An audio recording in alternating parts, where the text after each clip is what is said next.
And welcome back. We are moving to chapter 22, toxicology. Now, toxicology is the study of poisonous and toxic substances and how they affect the human body. Now, for an EMT, this topic is not just about memorizing different chemistry type items, though it is a little bit. It's really about recognizing that a harmful exposure may have occurred, right? Understanding how that exposure is affecting the patient, protecting ourselves from becoming exposed, and then providing the right supportive care in the field. So, toxicology calls can involve medications, alcohol, illegal drugs, household chemicals, plants, carbon monoxide, or just an unknown substance. One of the most important ideas is just to understand from the beginning is that almost any substance can become harmful in the wrong dose, by the wrong route, or just in the wrong patient. So, our job is really to recognize the possibility of poisonings early on, identify life threats, support the patient's airway, breathing, circulations, and move the patient safely to definitive care. Now, the first competency here really reminds us that toxicology really belongs within the broader medicine section of just EMT practice. A poisoned or overdosed patient is a medical patient, and our care is driven by what we find in our assessment. That means we start with the same disciplined approach we use for any ill patient. We form a general impression, we identify life threats, assess their mental status, evaluate their airway, check breathing, circulation, and then decide what must be treated right now. Toxicology patients may present in various ways. Some are sleepy or unresponsive, others are anxious, confused, short of breath, vomiting, seizing. The cause is not always obvious at first, so we really need to avoid assumptions and just let the assessment guide us. When this competency says to apply fundamental knowledge, it means using basic EMT skills, right? Now, in toxicology, the basics really save lives. Scene safety, a strong primary, airway management, oxygenation, ventilation, ongoing reassessment, and then just prompt rapid transport. So now here, this slide really highlights several toxicology situations that are really important for EMTs to be able to recognize. One is carbon monoxide poisoning. That matters because carbon monoxide is a colorless and odorless gas. So the patients may simply appear to have a headache, dizziness, nausea, confusion, maybe altered, with really no obvious source of illness. Now, another important one is a nerve agent poisoning, which is really critical because those patients can deteriorate rapidly from excessive secretions, breathing difficulties, and then just overall nervous system dysfunction. It's also here emphasized knowing how and when to contact poison control. That is a major part of competent toxicology care. EMTs are not really expected to memorize every poison, every antidote, or every toxic dose. Now, what we are expected to do is recognize possible poisonings, gather accurate information, follow your protocol, and use expert resources. Poison control, medical control can help identify the likely substance, estimate how dangerous the exposure may have been, and really guide treatment priorities and destination decisions.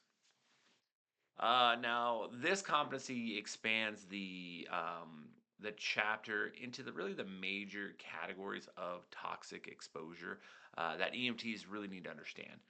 Inhaled poisons, ingested poisons, injected, absorbed, alcohol intoxication, and withdrawal. Now, that list is important because the route of exposure often changes both how the patient presents and what our first treatment priorities will be.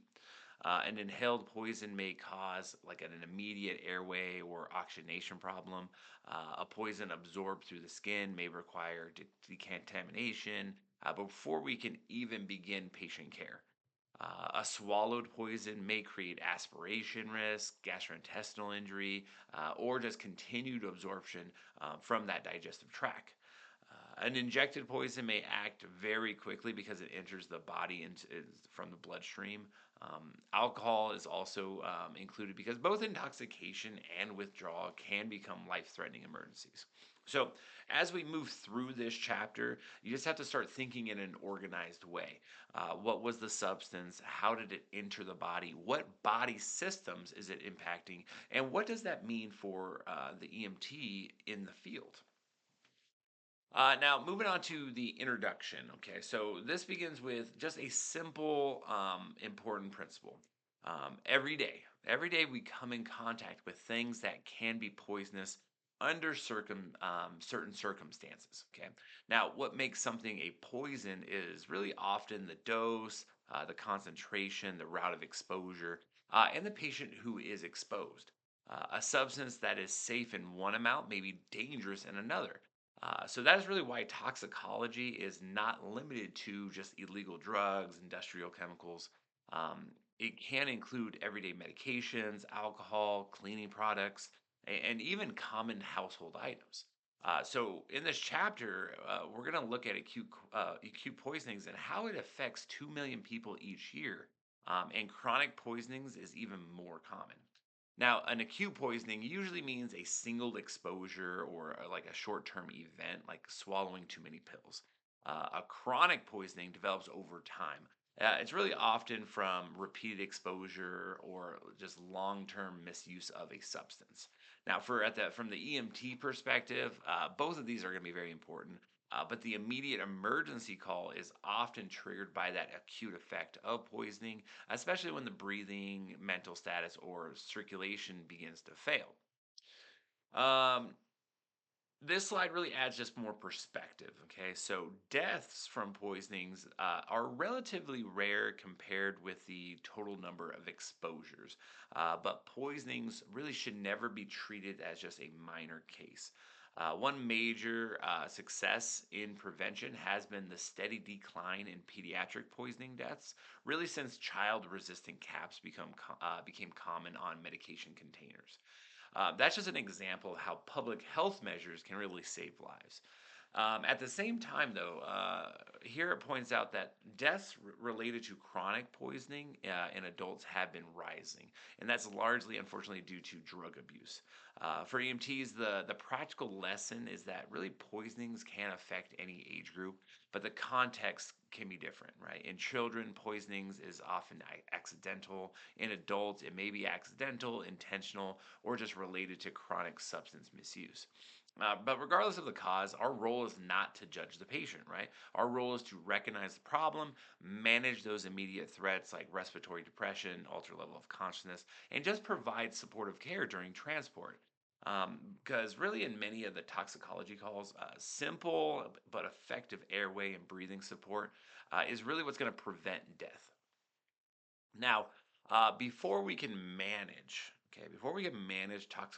toxicologic emergencies, we need clear definitions. Okay, so toxicology itself is the study of toxic or poison substances. A poison is any substance whose chemical action can damage the body's structures or impair normal body function. A toxin is a specific kind of poison that is produced by some living source like bacteria, plants, animals. All toxins are poisonous substances, but not every poison is technically a toxin. Then we have substance abuse. That just means the misuse of a substance to produce a desired effect, such as intoxication or euphoria. An overdose occurs when a person takes enough of a drug or a substance to produce toxic or even lethal effects. So, really, these definitions matter because they help us think clearly about what kind of problem we are actually facing.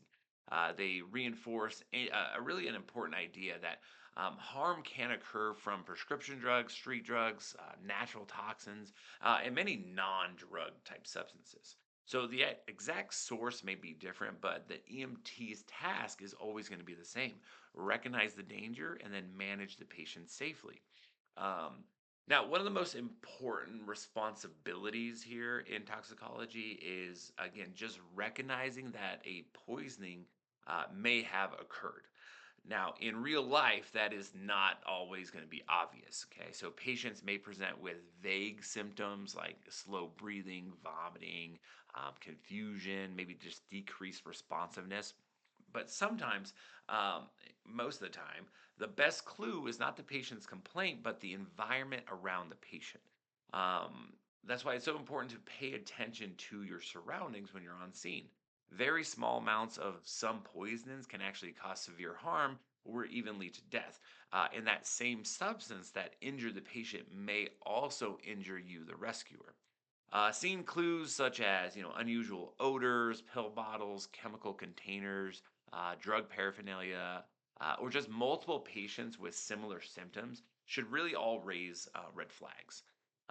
Poisonings do not all look the same because different substances affect different receptors, organs, and body systems. So instead of expecting one classic presentation, we really need to stay alert for patterns, protect ourselves, and act early when the poisoning is even a possibility. Now, here we have a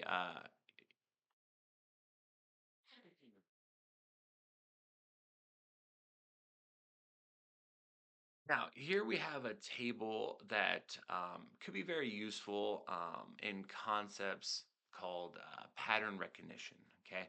It's often referred to as just recognizing a toxidrome.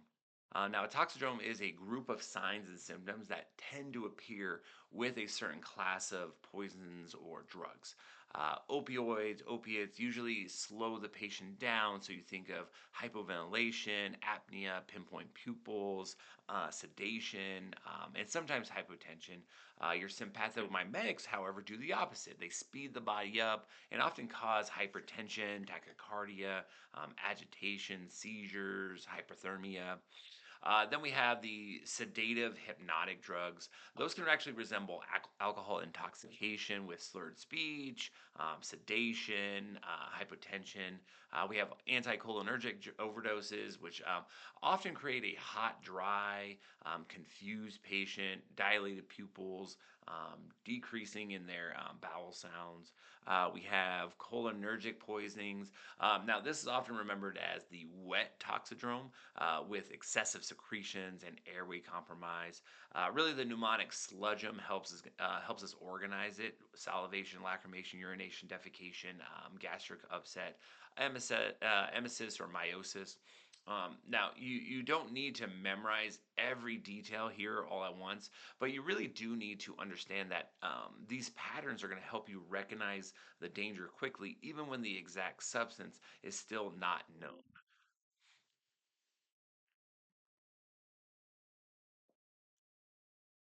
Next slide.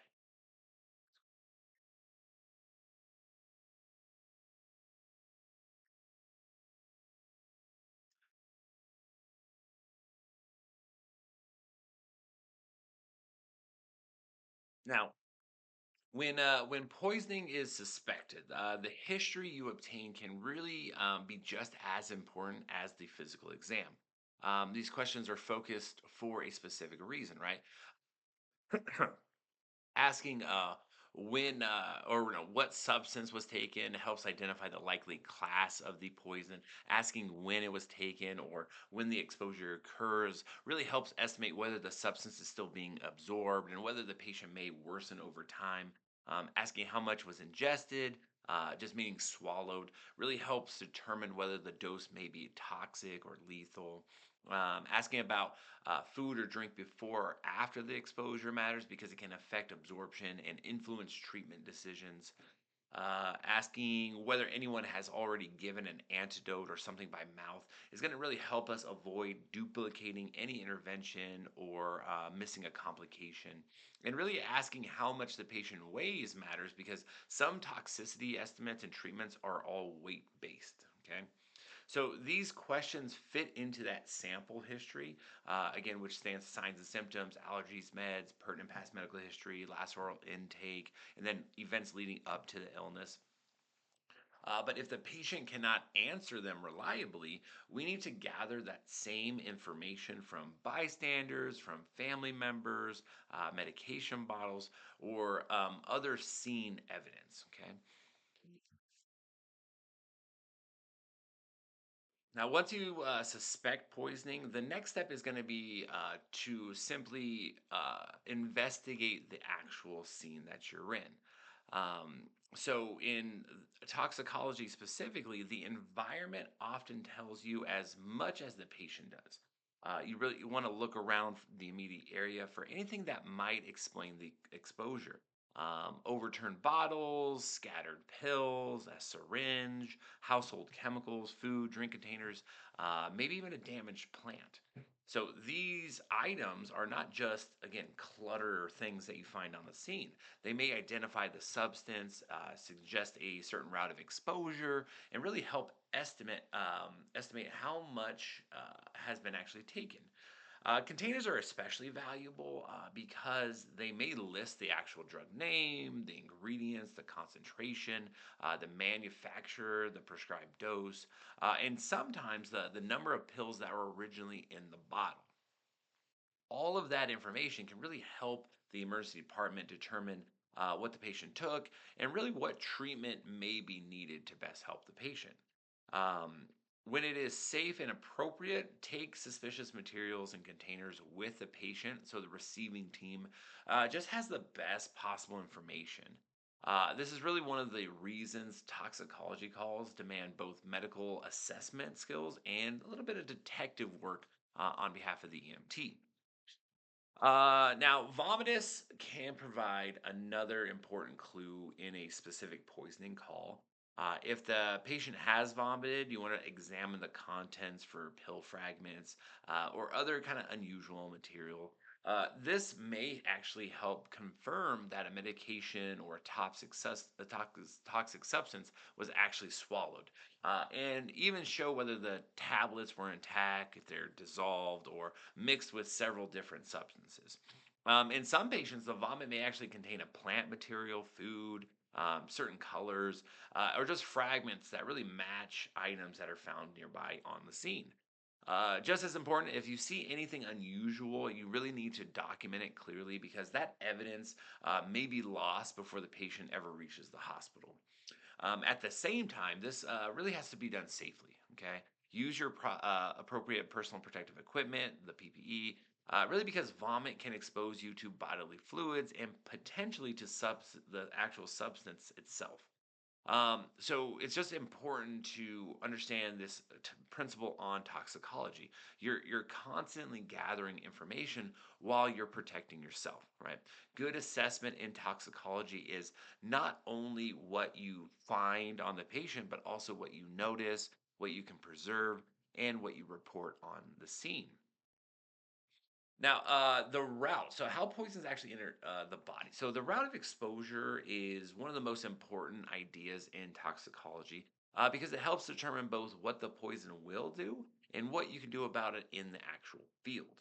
A poison may enter the body by inhalation, absorption through the skin or eyes, ingestion by the mouth, or injection. So it's emphasized here that all four routes can lead to serious life threatening illness. Okay. So none of them should be minimized. Okay. Um, it also reminds us that definitive treatment usually only is going to happen at the emergency department, which is why poisoned patients generally require that rapid transport. In many cases, there is no specific antidote available in the field. Now, what an antidote is just a substance that's going to counteract the poison. For EMTs, the most familiar example is going to be naloxone for opioid overdoses, which we're going to cover a little bit later. But really, in general, the most important pre hospital treatment is to dilute or physically remove the poison whenever possible. And that really depends entirely on how the poison got into the body to begin with. So, from this point forward in this chapter, route of exposure becomes the framework for your assessment and your treatment. So these figures here show a visual overview of the four major routes of poisoning. Inhalation means the poison is breathed in, often allowing it to reach the lungs and the bloodstream fairly quickly. Absorption, sometimes called surface contact exposure, means a substance touches the skin, the eyes, or the mucous membranes, and it may cause local injuries, systemic effects, or a combination of the two. Ingestion means the substance is swallowed and enters the gastrointestinal tract, where it can burn the tissue, cause vomiting, or just be absorbed into the bloodstream. Then we have injection, which means that the poison is introduced by a needle, a bite, a sting, or some type of similar route. If it's often resulting in a very rapid absorption or intense local tissue damage. Now, what makes this figure important is, again, it's not just about naming the four routes of absorption here, but it's understanding that each route kind of changes the timeline of the illness and the treatment options that are going to be available. Some poisons can be just washed off the skin, some can be diluted, some can't be removed at all once they enter the body. So, really, that's why identifying the route early is going to be a major part of good toxicology care. Now, patients who have inhaled a poison really need to be removed from that exposure area and get into fresh air. Okay, but that statement comes with an important warning. You only want to do that if the scene is safe for you and the rescuers. Inhaled poisons include substances such as natural gas, sewer gas, carbon monoxide, chlorine, pesticides. And some of these exposures involve only the patient, but others kind of involve a contaminated environment that can injure responders just as quickly. So, if you suspect the presence of a toxic gas, you really need to call for specialized resource like a hazmat team. Now, and again, that depends on your geographic location of what that actually entails. You never want to approach a contaminated area unless you have the training and protective equipment to do so safely. Your textbook does a good job noting that the self contained breathing apparatus and SCBA may be required when poisonous fumes are present, but typically that is outside the scope of the use of for an EMT. Also, some patients may also require decontamination. Okay, so after they've been removed from the toxic environment, and this is especially true if they have been in an environment with gas and it's going to be trapped inside their clothing. So you really just have to think with this patient, you have to get them to fresh air, get them oxygen, um, but it's important to prioritize your own personal safety. An EMT who becomes exposed at the scene, you're not going to help anybody. Now, not all inhaled poisons behave the same exact way. And that's why it's really important to look at this slide and understand. Some inhaled poisons, like carbon monoxide, they're colorless, odorless, and they can produce severe hypoxia. And again, hypoxia just means there's a dangerous lack of oxygen delivery to the tissues, really without any obvious irritation to the lungs. Others, like chlorine, directly injure the airway and lung tissues and can use or can cause airway obstruction, pulmonary edema, which is that fluid buildup in the lungs. The patient may complain of burning eyes, sore throat, chest pain, a cough, wheezing, hoarseness, a headache. There's a plethora of different symptoms. Now, in the more severe cases of this, stridor, seizures, altered level of consciousness. So, even after the patient is removed from the source, some of those inhaled toxins continue to damage the lungs for hours after. Okay, which is why all patients with inhaled poisons, again, they're going to require rapid transport.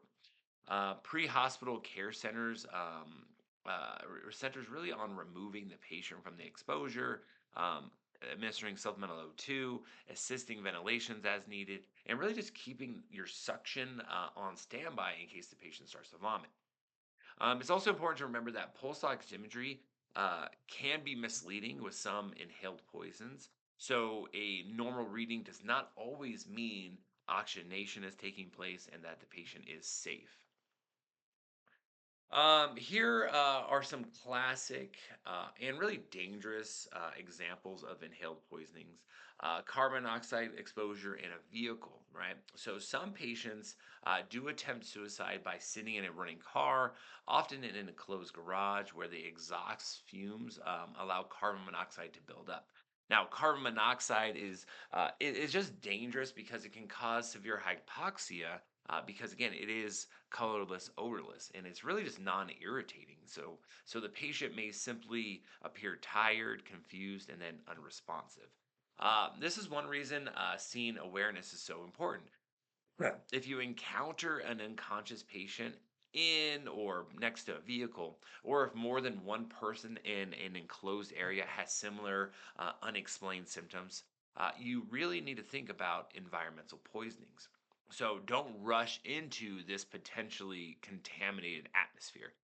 If the poison is in the air, it can incapacitate rescuers as well as the patient. Now, for the EMT, it's important to understand um, there's a larger than carbon monoxide alone. Okay, so whenever the scene does not make sense, right, especially when there's multiple ill patients, no obvious mechanism or injury, you have to stop and consider the possibility of a toxic inhalation hazard be really before you commit yourself to that environment. Now, poisons that contact the surface of the body can harm the patient in more than just one way. Some cause direct local injury to the skin, the eyes, or the mucous membranes, producing chemical burns, rashes, lesions. Others are actually absorbed through the skin into the bloodstream and then act like a drug or poison taken by mouth or injection that can just produce a systemic effect throughout the entire body. Um, it's important to understand that distinction, right? So, a contact burn mainly tells you about local tissue damage, while contact absorption tells you that the toxin may now be affecting organs and body systems far beyond the skin. Um, when you're thinking about acids, alkalis, and some like petroleum products, these can be very destructive. While other substances like poison ivy or poison oak may cause an itchy rash without posing that same overall danger to a life. Um, you just have to understand you're not you must not treat every skin exposure as a simple rash or every skin burn as a local problem. Okay. You have to decide whether that toxin is damaging the surface, being absorbed systematically, or is it doing both? Now, the signs and symptoms of absorbed poisons often begin with what you can see, what you can smell, but really they only make sense if you can connect them to the exposure history. A patient may have a known history of a chemical contact, visible liquid or powder on the skin, burns, itching, irritation, redness. There may also be a characteristic odor associated with the substance. So these findings matter because they help you confirm that the route of exposure was surface contact rather than ingestion or inhalation. They also help you decide how urgently decontamination is going to be required. Um, so it's important to note that the kind of exposure, especially common in agriculture, manufacturing, where solvents, insecticides, herbicides, pesticides can be absorbed through the skin. So when you see skin findings in the right environment, think beyond just the skin complaint. You need to ask yourself whether this patient may also be developing systemic toxicity. In toxicology, what appears to be a skin problem, again, may actually be the beginning of a much larger poisoning emergency. Now, the emergency treatment. Emergency treatment priorities for absorbed surface contact poisonings begin with protection of the rescuer. Step one is to just avoid contaminating yourself or anyone else. So, if you're not protected, you can easily become the second patient. Step two is to remove the irritating or the corrosive substance from the patient as rapidly as possible while maintaining your own protection. That usually means removing contaminated clothing and beginning decontamination of the affected area. Here it shows to intentionally keep the approach kind of broad because the exact method is going to depend on the substance involved.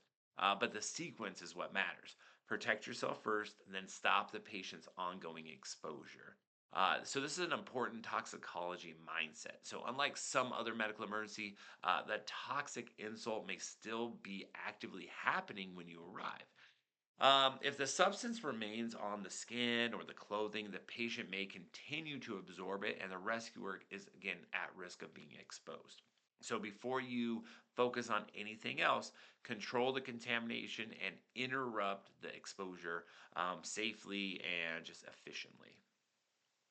Now, when a dry powder has been spilled on a patient, the first step is not to add water right away. First, you're supposed to brush the powder off carefully and try to do it in a way that's going to avoid creating that dust cloud. Okay, that matters because again, floating particles can be inhaled by the patient, by the rescuer, really turning a skin exposure now into a respiratory exposure.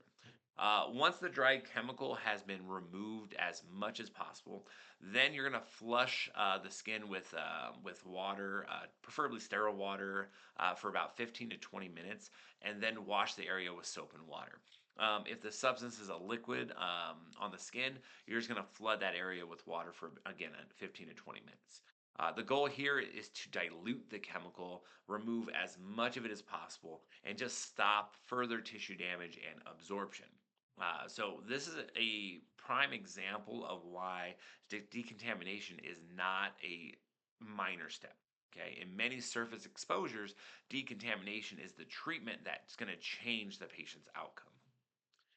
Now, eye exposures, right? So, eye exposures require immediate, thorough irrigation. Okay, to irrigate means to just flush continuously with water or some other type of solution.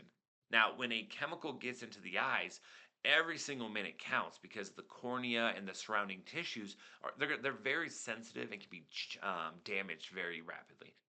The irrigation fluid should run from the bridge of the nose outward so that the contaminated water does not wash across into an unaffected eye. In many cases, you will need to help the patient keep the eyelids open so that the flushing can actually reach the entire eye surface. This is not just a quick rinse of the eye. It's going to be an active, deliberate attempt to really dilute and remove the chemical before more injury occurs. Even if needed, your irrigation should begin on scene and continue during transport. If there is only one eye that has been contaminated, you're going to want to have the patient lying on their side. You can have them on their back as well, but you want to make sure if they're on their side, the affected eye is lower to the ground. So again, you're not accidentally exposing the other eye as you're, you know, decontaminating or irrigating the eye. In this image here, you can see that if you can look closely, they're actually using a nasal cannula to as essentially a method of delivering water to both eyes at a continuous space. At the end of that, they probably have a 100 cc syringe with sterile water or normal saline, and they're just flushing that eye constantly for 15 to 20 minutes. Now, industrial chemical burns create an additional concern kind of beyond the patient's injury. Okay, contamination of everyone and everything around the patient. Many work sites have safety showers, eye wash stations, and specific decontamination procedures already in place. In these settings, a hazmat team may also be involved. The key point is that the patient, the crew, and the equipment has to be thoroughly decontaminated before transport can happen. If that step is missed, the ambulance, the emergency department, the hospital staffs, they can all become contaminated. Okay. It's also important to understand the idea of material safety data sheets or MSDSs. They're commonly called a safety data sheet. That document can identify the chemical, summarize hazards, and help the receiving facility determine what specific treatment or antidote is going to be needed for that specific exposure. Moving on to ingested poisons. Now, these are the most common poisoning routes, at least discussed in this chapter. About 80% of poisonings are going to occur by mouth, which is why the EMT encounters this category so often. Ingested poisons like liquids, household cleaners, contaminated food, plants, and most medications or drugs. Now, in children, these exposures, again, are often accidental because, again, children like to explore the world by putting things into their mouths. Now, but in adults, ingestions are more often intentional or related to misuse, except in cases of like food poisoning. Now, from an EMT standpoint, ingestion matters because the poison enters the gastrointestinal tract, including which is like the stomach and the intestines. That means that the toxin may still be sitting in that digestive system, causing damage, being absorbed into the bloodstream. So, when you hear that a poison was swallowed, start thinking about what it may be doing locally, what it may already be doing systemically, and whether the airway is going to be at risk. Now, the signs and symptoms of ingested poisonings really vary widely depending on what was swallowed, how much was taken, and how long ago it happened. Um, oh, and also the age and size of the patient. Some swallowed substances are caustic, that means they burn tissue on contact. In those cases, you may see burns around the mouth or hear that patient cried out immediately after swallowing a substance. Patients may also report gastrointestinal pain, which means the pain anywhere along the digestive tract, and also vomiting. Some toxins do much more than just irritate the stomach, right? They may trigger abnormal heart rhythms, dysrhythmias, seizures, and this is why you should think of ingested poisons as not only a stomach problem, right? It may begin as a GI tract issue, but the dangerous effects may involve the brain, heart, lungs, or just overall circulation. Um, if the patient has an altered level of consciousness, aspiration becomes a major concern because, again, vomiting into an unprotected airway can quickly become a life threatening situation. Pre hospital management of ingested poisons, it really starts with treating what is right in front of you, right? If the patient is vomiting, you got to protect the airway. If the patient's having a seizure, manage that emergency within the scope. Prepare for rapid transport. Typically, is going to make sure they are not continually harming themselves as they're doing it. If it's a generalized seizure, manage airway, breathing, circulation. If the patient has signs of serious toxicity, notify med control, act in the poison control center as early as possible. Um, it's important to ask yourself, is there still unabsorbed poison remaining in the gastrointestinal tract? And can the absorption be prevented? That question is going to explain why timing matters so much. A substance that was swallowed a few minutes ago may still be in the stomach, while a substance swallowed hours earlier may already be absorbed and causing systemic effects throughout the body. Now, as an EMT, you don't need to make that decision, okay?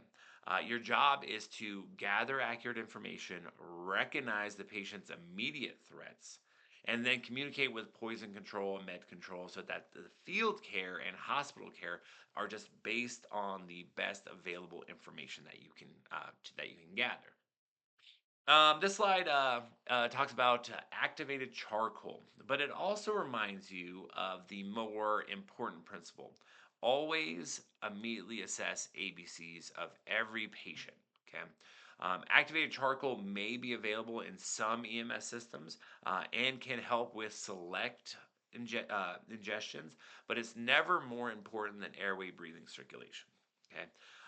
Many poisoned patients did not die because the EMT failed to identify the exact toxin, but because the patient's basic life threats were not recognized and managed quickly enough. So, really, this is especially true with central nervous system depressants, such as like opioid sedatives, barbiturates, which can slow or just stop breathing altogether. So, the teaching point here is all about priorities. Think airway first, think breathing early, Then consider whether any poison specific interventions is appropriate within your protocol. Toxicology can tempt really providers to chase the substance. The safer approach, again, is to stabilize the patient while you continue gathering the entire story. Injected poison. So injection is particularly dangerous route of poisoning because once the substance is injected, there's usually nothing you can do in the field to dilute it or remove it. This category includes IV drugs or intravenous drugs use, as well as envenomation by insects, arachnids, and reptiles. Injected substances are often absorbed quickly into the body, and some can also cause severe local tissue destruction at the actual injection site. That combination makes these an urgent situation. Compared to ingestion or surface exposure, there is really less opportunity to interrupt the poison before it enters the system. For EMTs, that just means the focus shifts rapidly to recognition, supportive care, transport. The route alone tells you that the patient may worsen quickly, so you really have to think ahead to just avoid the delays. Now, the signs and symptoms of an injected poison kind of depends on the specific substance, but the presentation may include some common symptoms and signs: weakness, dizziness, fever, chills, unresponsiveness, slow breathing. So, if you suspect rapid absorption, airway monitoring becomes the priority. You want to provide high flow oxygen for individuals in respiratory distress or obvious hypoxia, just meaning they have inadequate oxygenation, and be alert for nausea and vomiting. If swelling develops near the injection site, you definitely want to take an effort to remove rings, watches, bracelets, any type of jewelry early on before they become constricting as the tissue starts to swell and enlarge around. Um, this slide does a good job highlighting a practical habit that helps the hospital. Take any containers, labels, or bottles with the patient whenever it's safe to do so. In injected poison cases, you often cannot remove the toxin, but you can support the patient, recognize deterioration, and bring the receiving team the clues that they need. Patient assessment. Awesome. The most important thing. So, scene size up. This requires you to think like both a medic and an investigator. Okay. Dispatch may provide useful information before you arrive, like number of patients.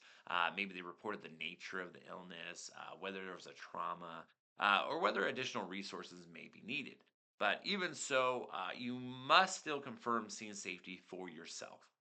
Poison scenes can involve cross contamination, hazardous atmosphere, agitated patients, or just evidence of illegal drug activity.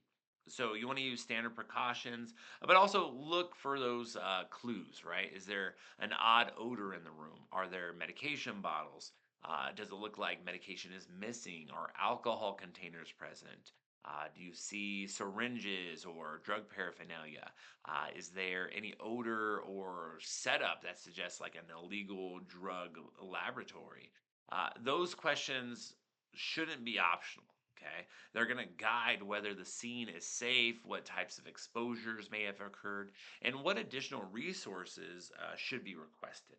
So, this is really one of the most important mindsets to have in this chapter because get good toxicology care starts before you even touch the patient. Now, the first priority of this toxicology primary assessment is to determine how sick the patient is right now. Okay. Start with your general impression, assess the patient's level of consciousness, and identify any immediate threats. This slide is essentially warning you not to be falsely reassured by a patient who is awake, talking, and oriented. In toxicology, a patient may have taken or been exposed to a harmful or a lethal amount of substance, but not yet show the full systemic effects. So, really, in other words, like the poison may already be in the body, even though the patient still looks relatively stable. If the primary assessment shows distress, confusion, decreased responsiveness, or abnormal breathing, that is early evidence that the toxic exposure is already affecting major body systems. For the EMT, this means that the primary assessment, again, is never routine. It's the step that tells you whether this is a patient who can wait for more questioning or a patient who needs immediate airway breathing and transport decisions. Now, after you identify the overall severity, you want to move immediately into your airway breathing circulations. Okay. Ensure the airway is open and that the ventilations are adequate. If the patient's hypoxic, again, meaning that they're not getting enough oxygen to tissues, you need to begin oxygen therapy, right? If the patient is unresponsive or they can't maintain the airway, you may need to put in an airway adjunct. And you should have suction ready just in case the patient starts to vomit. Some toxic exposures, especially central nervous system depressants, can slow respirations so much that the positive pressure ventilations might become necessary. It's also important to point out about inhalation injuries such as carbon monoxide or cyanide exposure. These patients may need high flow O2 even if the pulse oximeter looks normal. Okay. Circulation must always be assessed relatively carefully. Pulse, skin findings vary with the substance involved because really some poisons stimulate the body and others will depress it. Some cause vasoconstriction, others vasodilation, and that altered level of consciousness may also hide various trauma and various bleeding. Now, this slide focuses on the transport decision. Okay, so in toxicology, that decision often needs to be made early. Okay, patients with obvious alterations in the XABCs, meaning extenuating hemorrhage if present, airway, breathing, circulation, or patients with poor general impression should be transported promptly. Okay, do not delay transport while you're trying to solve the entire toxicology puzzle on scene. Once the patient is stabilized as much as possible within your scope, the hospital is where that definitive care will take place. It's also important for me to reinforce that hazardous materials or patients who are exposed to hazardous materials need to be thoroughly decontaminated before leaving the scene. If that doesn't happen, again, the ambulance, the crew, the emergency department all become secondary victims. So, this transport decision is really two decisions at once. Does this patient need immediate movement towards definitive care? And is it safe to move the patient without spreading contamination? In toxicology, fast transport, is important, but safe transport is just as important.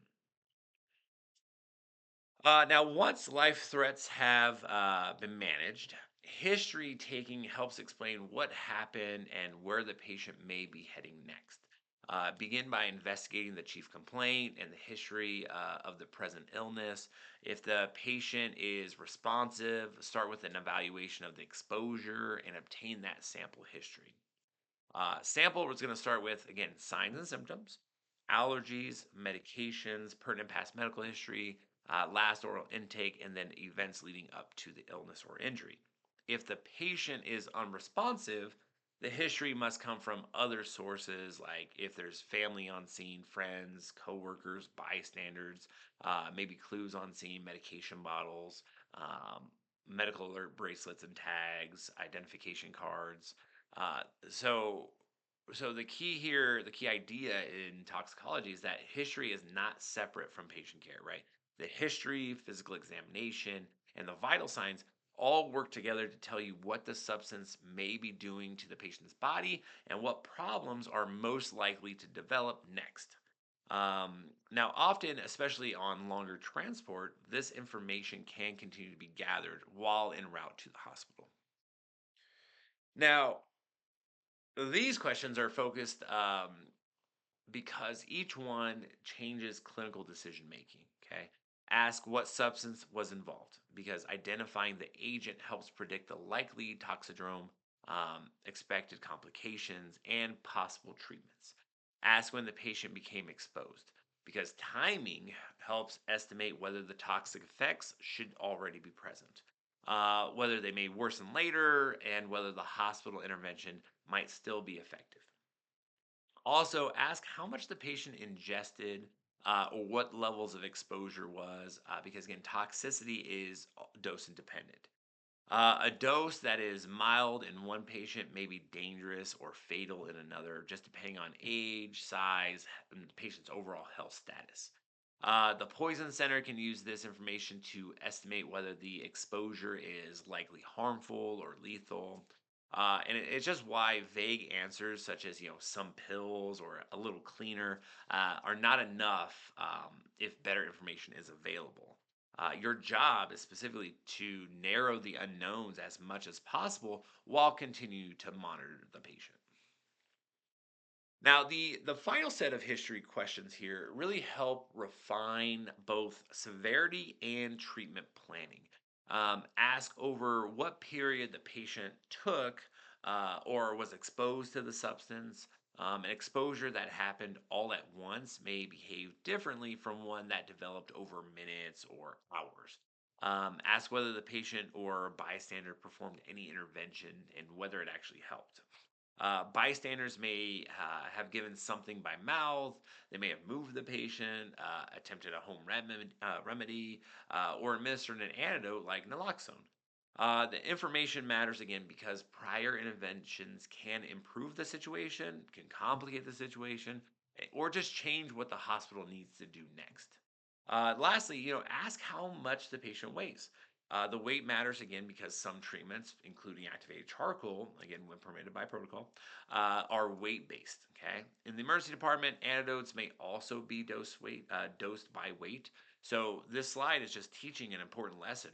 Good toxicology history is not just about identifying the poison; it's about collecting the details that determine how dangerous the exposure is and what treatment options remain.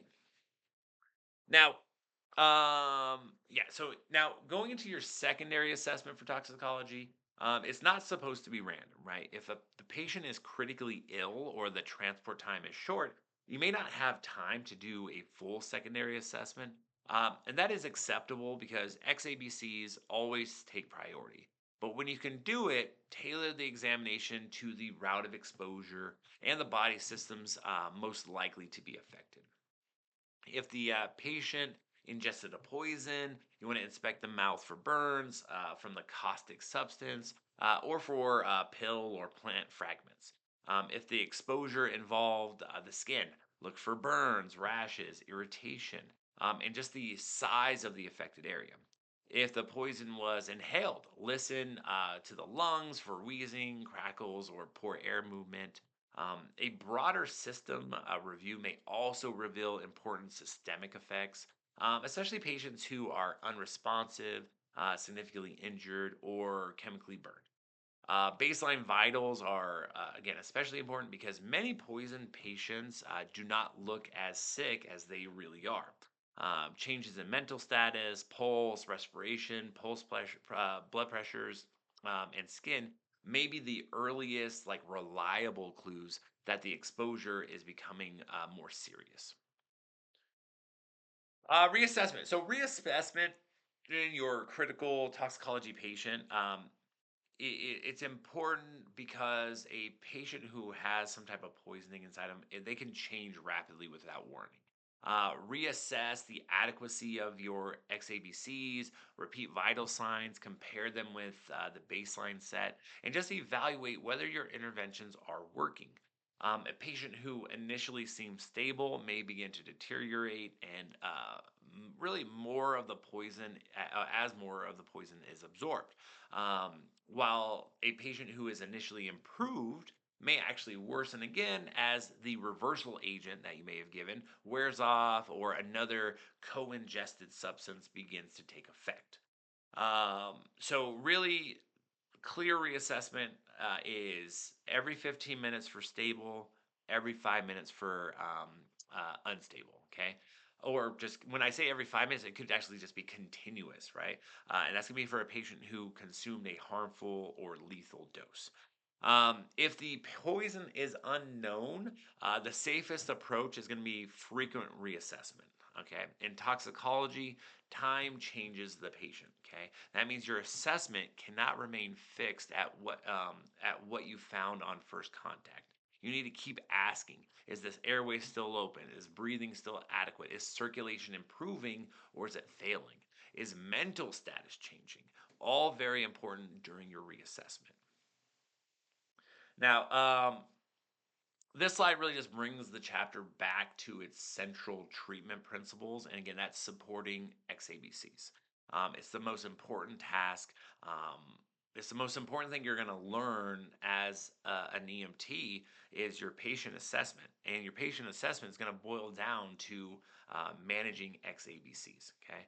Most of your poison patients are treated primarily with supportive care, not with a specific antidote. Okay. That means oxygen for airborne exposure, water decontamination for contact exposure, airway protection and ventilation support for patients who are, failing to breathe adequately, and really just overall close monitoring while the patient's being transported.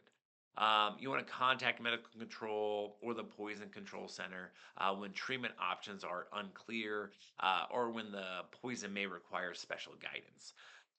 It's also mentioned here that considering activated charcoal for ingestions, but that does not replace airway management, and it only applies in select patients under your specific protocol. The larger point is that toxicology care is really driven by what the poison is doing to the patient right now, rather than becoming distracted by trying to name every single substance. Focus first on preserving oxygenation, ventilation, circulation, and safety. Also want to take a moment. We talked about poison control a lot, but now what is the actual number for poison control, right? You're not going to just get on the radio and like get and you actually have to make a phone call. And that number is going to be 1-800-222-1222. Okay. I do recommend saving that in your phones. So if the occasion ever does arise where you have a patient with a suspected poisoning of some sort, it's right there. But it's a pretty easy number to remember. Moving on. Communication and documentation. So, obviously important, and this is important for all your patients. Um, but for toxicology specifically, the receiving team often depends on pre-hospital clues to understand what happened, right? Report as much information as you have about poison or the chemical, including the suspected substance, route of exposure, amount, the timing, patient's response, changes in the condition, and any interventions that were already performed. If the poisoning occurred in a work setting and a material safety data sheet is available, bring it to the hospital or just have it sent to the receiving facility. That document may help really identify the chemical, its hazards, and the specific treatment considerations. Good documentation always protects the continuity of care. Okay, it tells the emergency department what the patient looked like when first found, how the patient changed over time, and what field treatments were given. Right. So in toxicology, that handoff can really directly impact hospital decisions about antidotes, decontamination, monitoring, and just the destination within the hospital. Okay. A well documented toxicology call makes the next phase of care just faster, safer, and just accurate. Now moving to emergency care. Okay, so it really comes down to basic field management. So before anything else, you need to ensure scene safety. Okay, that just means you do not begin hands-on care until you are confident the poison is not still threatening you, your crew, any bystanders. Once the scene is safe, remove any visible tablets or pill fragments from the patient's mouth, because again, material still in the mouth may continue to dissolve, may be aspirated into the airway, or just may interfere with the ventilation. If there's poison on the skin, we're going to wash or brush it off as appropriate. The larger principle there is that the poison patients may still be in ongoing contact with that substance when you arrive. So, just early emergency care often begins not with medication, but just with the interruption of that continued exposure. This is really especially important when, or because the same substance harming the patient may still be capable of harming the rescuer. So, your first treatment decision in toxicology is often whether you can safely touch the patient. Now, after seeing safety and just the gross removal of the substance, the next step is the classic supportive care. Assess and maintain XABCs. Again, I like to kind of reiterate. X means exsanguation. So you're exsanguating hemorrhage. Okay. So you're taking care of any severe bleeds. You're assessing airway, breathing, circulation. In most of these toxicology emergencies, just supportive care is going to be the main treatment. Give oxygen when it's indicated, assist with the ventilations when it's indicated, treat for shock when it's indicated, and then transport to the nearest most appropriate facility. Um, Here it also notes that the some EMS systems will allow EMTs to administer activated charcoal, but again, that is a selective intervention that is not the center of initial care. Students really should remember that many poison patients survive because someone supported the airway and breathing, okay? Not because the exact toxin was identified in the field. So the practical lesson here is just it's so basic. Before thinking about poison specific treatment, make sure the patient is oxygenating, ventilating, perfusing, and again, protected from immediate deterioration. Now, activated charcoal. So, again, we just talked about it a little bit, but activated charcoal works by binding certain toxins in the gastrointestinal tract so they are less likely to be absorbed into the bloodstream and really are just instead passed out with the stool. So, it's considered an adsorbent. Okay.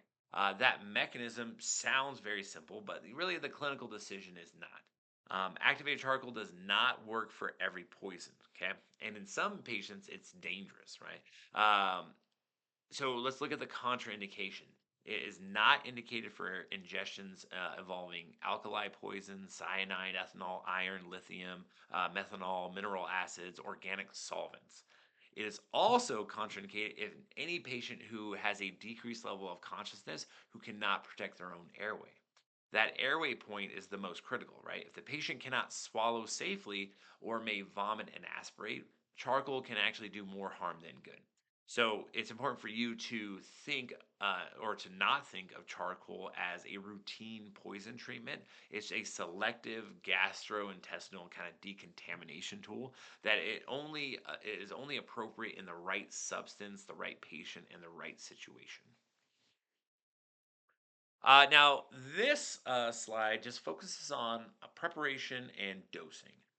If local protocol allows it, activated charcoal can be carried as a premixed suspension, often like a 50-gram bottle. Okay. The usual dose is 1 gram per kilogram of body weight, but again, follow your local protocol.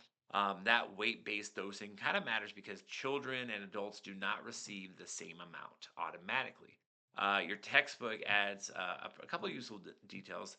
The usual dose is commonly 30 to 100 grams, while the usual pediatric dose is 15 to 30 grams for children younger than 13 years. But again, follow your local protocol because that is not the protocol for every county, every state. Okay. But that's going to help you understand that the bottle size and the dose ranges are not practical. Okay, not arbitrary. Okay, it's also worth noting that charcoal only helps with poisons that are still in the gastrointestinal tract. So if the toxin has already been absorbed and the patient is showing systemic effects, the charcoal won't reverse those effects. So that's why timing, patient condition, substance type all matter before this medication is actually considered. Now the process of giving activated charcoal, it just requires judgment, preparation, communication. Okay. First, you need to obtain approval from medical control, again, according to your protocol. You need to shake the bottle vigorously before the charcoal suspension separates when it sits. Okay. Your textbook adds that the medication often looks like mud. Okay. And kind of has a gritty texture. So some patients, especially children, are going to resist taking it. You just need to explain why it matters, but you should never force it down someone's throat. It's also important to note that charcoal is most useful when given within about an hour of ingestion in some cases, because that's really when more of the poison is likely to still be in the stomach or in that upper gastrointestinal tract. Now, if the patient takes a long time to drink it, continue shaking the bottle to keep it mixed. You need to record the time it was administered, if the patient refused, and if they do refuse, document the refusal, and just continue transport for evaluation. It's all about having disciplined medication administration, right? Right patient, right timing, right approval, right documentation. Now, once again, active HR, we're going to keep on talking about, is generally well tolerated. But again, it does have certain expected adverse effects and some practical drawbacks. The common side effect here are constipation, black stools. Those findings can alarm patients later if they were not warned. So it's worth again understanding what they are expected. Okay, so educate the patient a little bit. Another major issue is vomiting. Okay, so if the poison itself causes nausea, the patient may vomit after taking charcoal, and the dose may need to be repeated, really just depending on your protocol and medical direction. Now, for the EMT, the more immediate concern, again, is always airway protection. A patient who vomits charcoal has now created a aspiration risk, especially if their mental status is starting to decline. And that's why you should continue reassessing for nausea, vomiting, and airway compromise after administration. Now, a practical tip for you is that one provider can explain the treatment while the other prepares for a possible mess and emesis contaminant. So the teaching point is that even a simple oral medication requires that ongoing monitoring, not just the delivery. This slide introduces three toxicology concepts that students again must keep separate. Okay, you have tolerance, addiction, abuse. Okay, tolerance means that over time a person needs a larger and larger amount of a substance to achieve that same effect. Addiction means the person develops an overwhelming need or like a compulsion to continue using a certain substance, often despite its harmful consequences. And then abuse refers to using a substance in a harmful or just inappropriate way to produce a desired effect. Okay.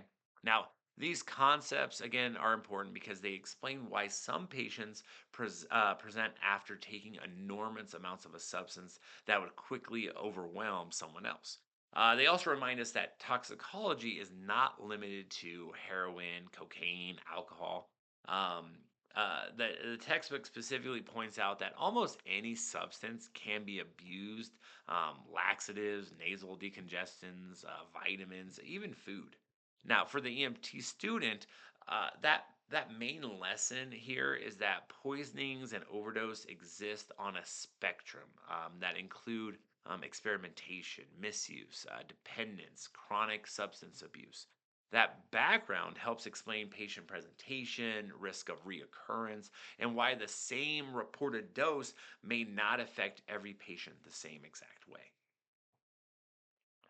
Now, here's a reminder that provider safety again is not only about chemicals. Okay, sometimes the greatest danger at a toxicology scene is the behavior of the intoxicated patient. Okay, the emphasis here is safety awareness and standard precautions. Because known drug users again have a higher incidence of serious infections like the human immunodeficiency virus, HIV, hepatitis. Also, intoxicated patients may bite, spit, hit, and just expose providers to bodily fluids. Okay, so your personal protective equipment is always going to be the most important. But it's also important to understand that a calm professional approach can really reduce that chaos and help de-escalate a frightening situation. Okay, so that does not replace caution. However, you should still expect the unexpected and just keep calm, and keep team safety at the forefront. Okay. Sometimes the greatest threat is, not the drug itself. Again, it's the action of the person who used it. Okay, so that is why so that's a very practical field lesson for you as future EMTs. Um, Alcohol. Okay, so alcohol. So a lot of the calls that you're gonna have, unfortunately, are gonna have a alcohol related situations. Okay, many calls, and it's gonna be alcohol abuse, alcohol misuse, what have you. Now that doesn't mean alcohol is the only problem. Okay, it means alcohol is often a complication on the scene, a complication for the history, the patient's presentation, and just overall risk of injury and illness. The figure here shows the classic effects of intoxication. You have altered mental status, slowed reflexes, and just impaired reaction time.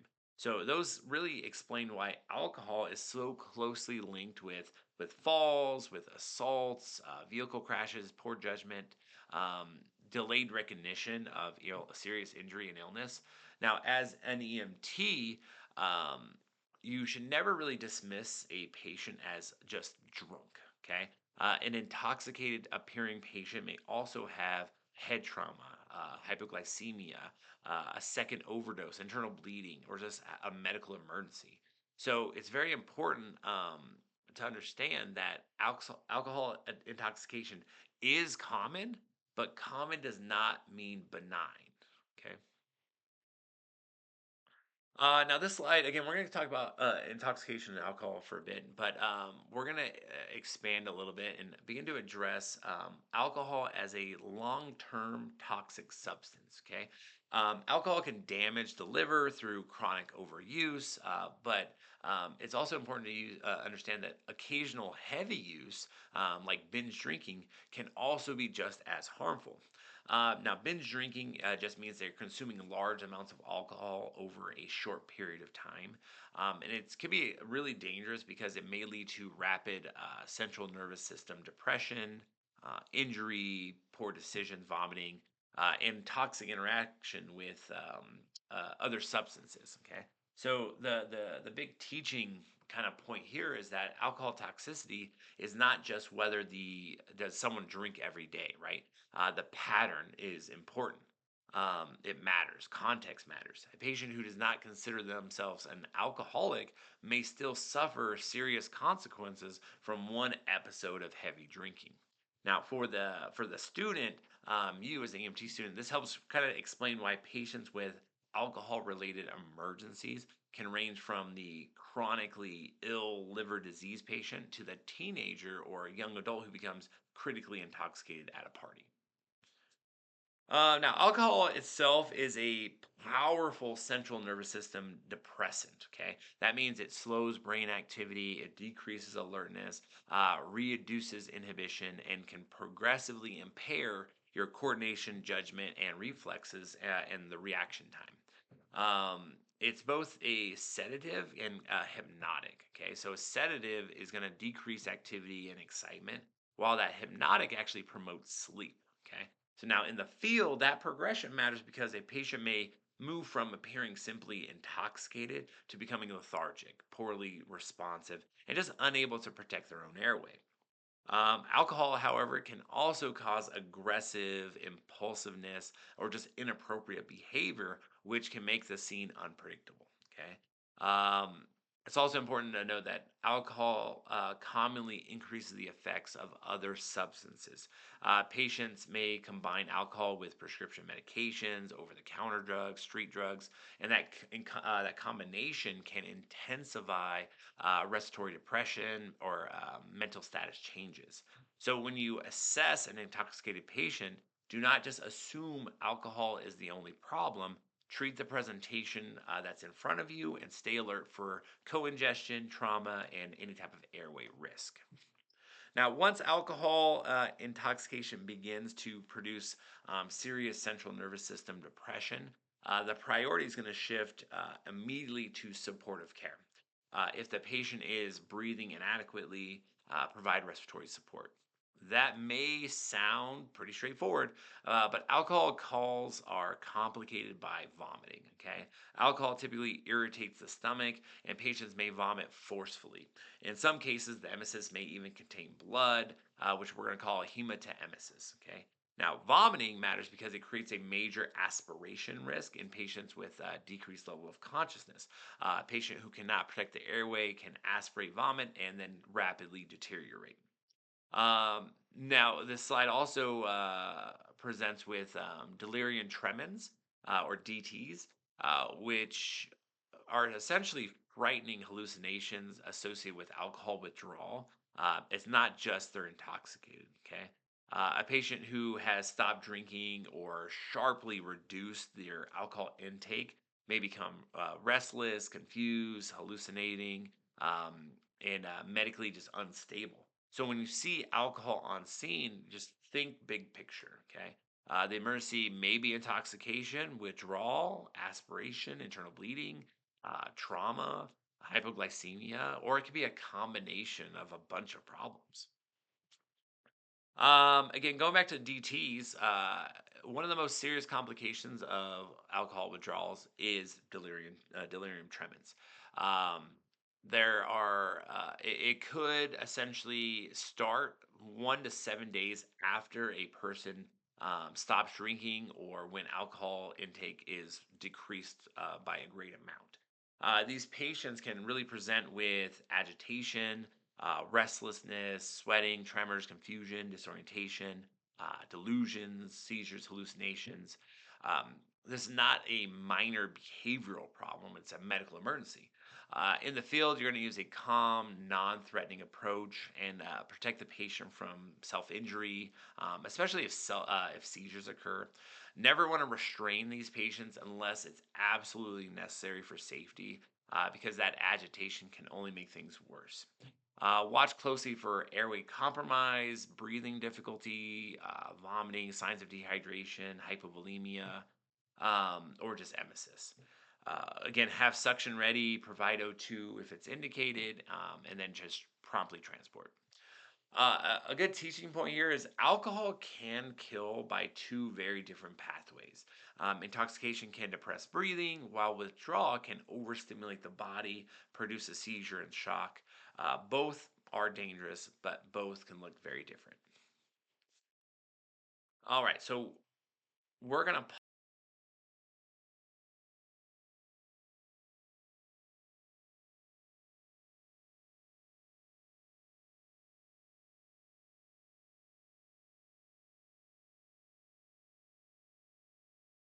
And we are back continuing on the chapter of toxicology. So we're moving on to opioids. So we begin with the opioids section by really defining the class. Okay, so a narcotic is a drug that produces sleep or altered mental consciousness. Okay, an opioid is a narcotic medication used to relieve pain.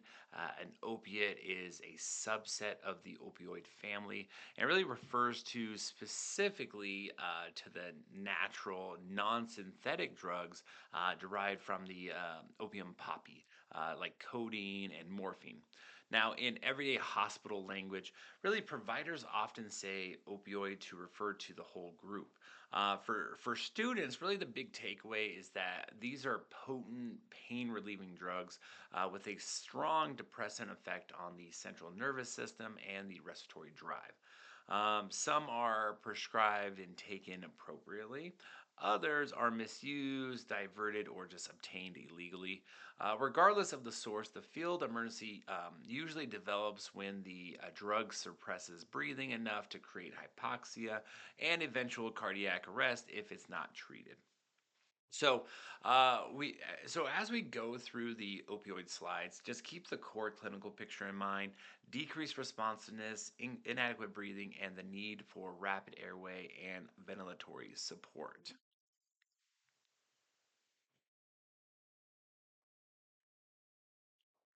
Now, this slide here just references a this slide references a list of common opioids and opiates. Students are, you're, again, not expected to memorize every brand generic name, but you should become kind of familiar with the class. Examples include codeine, morphine, heroin, fentanyl, hydrocodone, hydromorphone, methadone, oxycodone, oxymorphone. There's a lot, right? Some of these are natural or like semi-synthetic derivatives of opium, while others are just fully synthetic. In practice, if you hear the patient took morphine, oxycodone, methadone, heroin, fentanyl, you immediately think about the possibility of an opioid toxidrome. Central nervous system depression, slow respirations, meiosis. Um, and meiosis is constricted pinpoint pupils. Now here, this table here is useful because opioid scenes are really confusing. Patients, family members, or bystanders may mention only a medication name without saying the word opioid.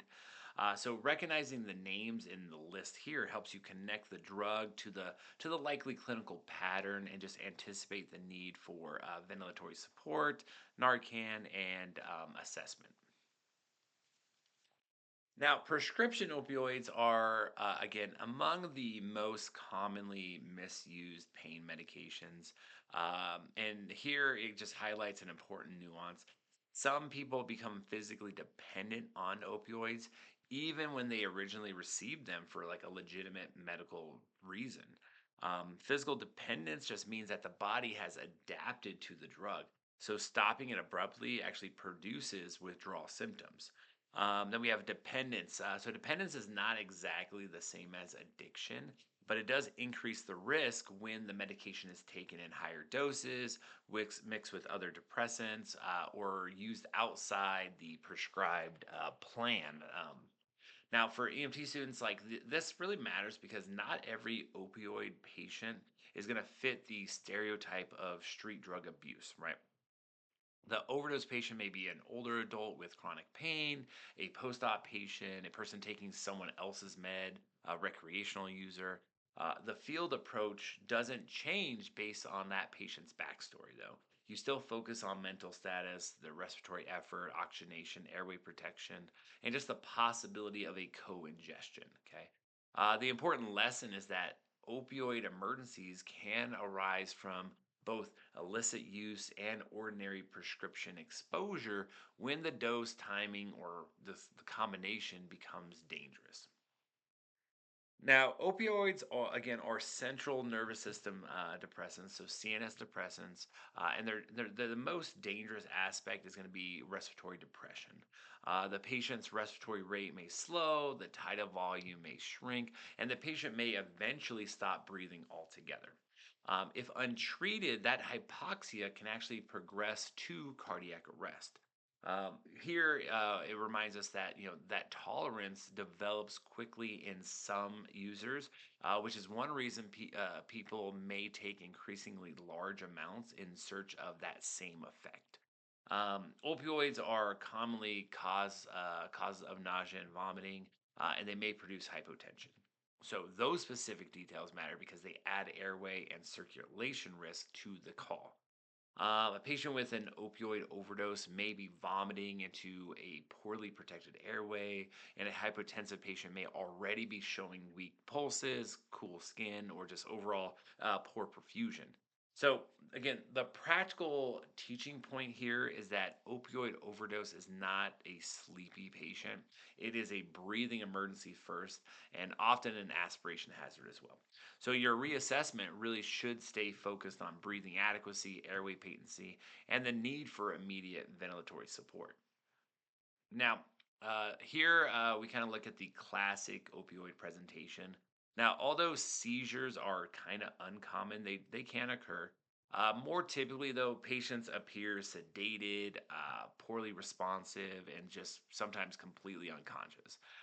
They can be cyanotic, and again, cyanotic means that they have a bluish discoloration caused by deficient oxygenation, and they often have meiosis, that those pinpoint pupils. And again, it's a classic sign of opioid intoxication. So when you combine decreased level of consciousness, respiratory depression, and pinpoint pupils, you have the opioid toxidrome that every EMT has to recognize quickly. And it's important to recognize and remember that cyanosis is a late sign, but a serious sign. By the time the patient is visibly blue, the tissue oxygenation has already been critically compromised. So don't wait for all the textbook findings to appear before you intervene. Now, if the patient is poorly responsive and breathing inadequately, manage the airway and ventilate first, right? The whole purpose is to help you recognize the pattern early enough to prevent respiratory arrest from becoming cardiac arrest. Now, naloxone. Now, Narcan is the antidote used to reverse the effects of an overdose of opiates. Okay, it can be given intravenously, intramuscularly, or intranasally. Many EMT systems use the intranasal route, so the IN route, because it's fast, practical, avoids a needle. Um, but you don't want to give naloxone to wake the patient up. So don't. That's not the reason you're doing it. Okay. The real indication is life-threatening opioid toxicity with agonal respirations or apnea. Okay. Now, agonal respirations are just ineffective, like gasping breaths, not adequate breathing. Um, Before and during naloxone administration, your priority is airway management and ventilation with a bag mask device. It's clear, you ventilate first to reduce hypoxia while preparing the medication. Now, as the patient begins to respond, be prepared for a changing airway. A patient who was responsive, or sorry, unresponsive, may no longer tolerate an OPA and may begin moving, coughing, vomiting, so you might want to avoid the OPA altogether. Again, think about your protocol and go for the MPA instead. But yeah, so Narcan is important because but again, it's not a replacement for that basic airway skill. And in opioid overdoses, oxygenation, ventilation, it saves the brain while Narcan helps reverse the cause. Now, naloxone may already have been given before EMS arrives. Okay. In many areas, lay people, family members, police officers, or just other first responders carry and administer naloxone. That means part of your history should include asking bystanders whether naloxone was given, when it was it given, how many doses were used, and then how did the patient actually respond. So that information helps you interpret the patient's current condition and just anticipate what may happen next. Okay. A patient who briefly improved after naloxone may worsen again because the Narcan is shorter acting than many of the opioids. So even if the patient wakes up, seems much better, the call is not over. Okay. Continue oxygen as needed, monitor breathing, mental status, and then just transport for further evaluation. Again, the whole big teaching point here is that naloxone changes the patient's presentation, but it does not erase that overdose, right? Bystander administration of naloxone is valuable, but it makes the reassessment and the follow up even more important. Sedative hypnotic drugs. Okay, so this is another major class of a CNS depressant.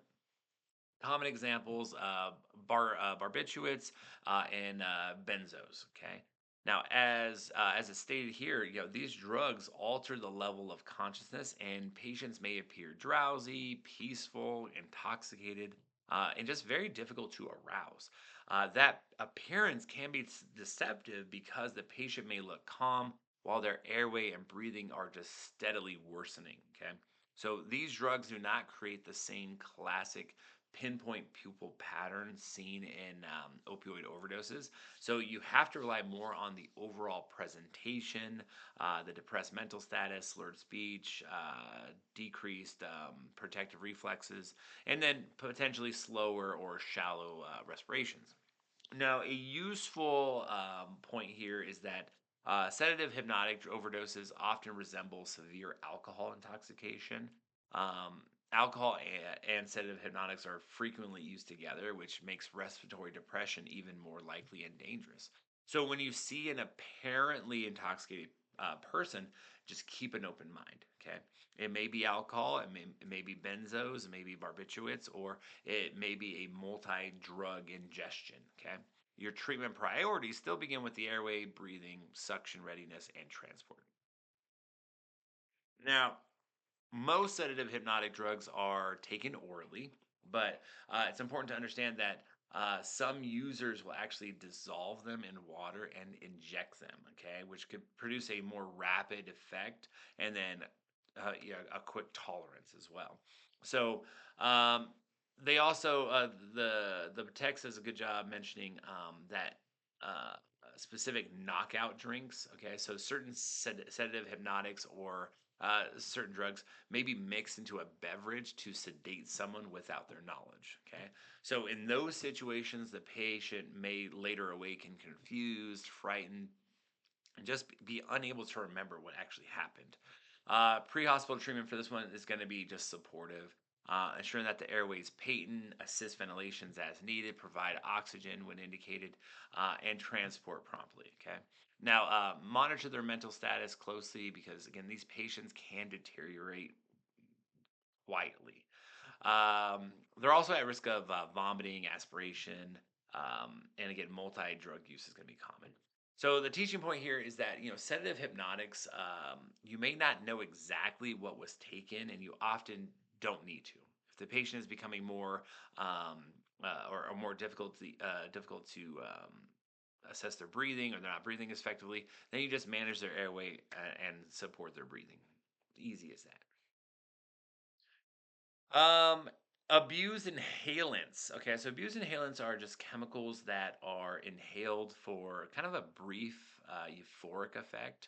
And it's a practice called huffing. Okay, common examples include acetone, hexane, xylene, which are found in glues, cleaning compounds, paint thinners, lacquers. Gas and halogenated hydrocarbons, such as like propellants and aerosol products, can also be abused. One reason this topic is so important is that these are not prescription medications. They're not controlled substance in the way a student may expect. Okay, they're often cheap, legal household or like hardware products, which is why they are commonly abused by teenagers and young adults. Um, the chapter does a good job explaining that these substances briefly displace oxygen in the brain and create that rush of euphoria. But the effective dose and the lethal dose are very close together, making them extremely dangerous. Long-term use can also produce permanent brain damage. So, because inhalants are common and inexpensive, they're easy to underestimate, but they can kill very quickly. These do require special handling. The patients may range from in the common signs and symptoms. The patient may range from mild drowsiness to being full on comatose. And unlike many of the other depressants, inhalants may also trigger seizures. Some solvents can actually make the heart hypersensitive to the patient's own adrenaline. So that just means that the patient's gonna have physical struggle, fear, or even walking can release enough catecholamines to trigger a fatal dysrhythmia like a ventricular fibrillation. So keeping the patient from struggling or exerting themselves is going to be of the utmost importance. Move the patient calmly, use a stretcher instead of having them walk, provide O2, and then transport promptly while you're monitoring their vital signs. A good teaching aspect here is that the patient may not look dramatically ill right up until the rhythm actually becomes unstable. So your calm approach is not just about the behavior management. It is the direct part of just preventing that sudden cardiac death in the patient who has used those inhalants. Hydrogen sulfide. So hydrogen sulfide is a toxic, colorless, flammable gas with that rotten egg odor. It affects the whole body, but it has the greatest impact on the lungs and the central nervous system. Okay, it's all about recognition and scene safety. Okay, hydrogen sulfide may be encountered in sewers, swamps, industrial settings, and some petroleum type environments. But it's also important to note that it has been used in chemical and detergent suicides, right? So sometimes with warning signs placed near the scene or enclosed in like a vehicle. So now that detail is important because responders can become victims if they enter without recognizing that hazard. So if you do suspect a toxic gas, don't rush in. Wait for a hazmat team to determine the scene is safe. Another important aspect here is that the odor is not a reliable safety tool, right? So high concentrations and chronic exposure can impair the ability to smell the gas at all. So for EMTs, the main lesson on the first hydrogen sulfide slide, it's just suspect the hazard early, trust your training rather than just what you smell, okay? And don't become another patient. Now, here we're going to focus more on signs and symptoms and really what you should be doing. Now, once the patient has been removed from the environment, that's the key, right? That's the priority. Then we can kind of look at the signs and symptoms to try to identify, is this a hydrogen sulfide exposure? So common side effects: nausea, vomiting, confusion, difficulty breathing, labored breathing, loss of consciousness, seizure, shock, coma, and then lastly, cardiopulmonary arrest. So that range kind of tells you how severe this gas can actually be. Patient may begin with respiratory irritation or altered mentation, and then rapidly decline into respiratory or cardiovascular collapse. Um, there is really no field antidote for hydrogen sulfide poisoning at the EMT level. So once the patient has been decontaminated, management is going to be just supportive. Again, that just means you're going to monitor the airway, assist ventilations, support O2, watch circulation, and then just transport.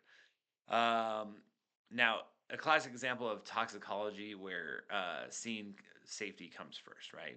Decontamination comes second, and then aggressive supportive care becomes the main pre-hospital treatment. Sympathomimetics. So sympathomimetics are CNS stimulants that mimic the effects of the sympathetic nervous system.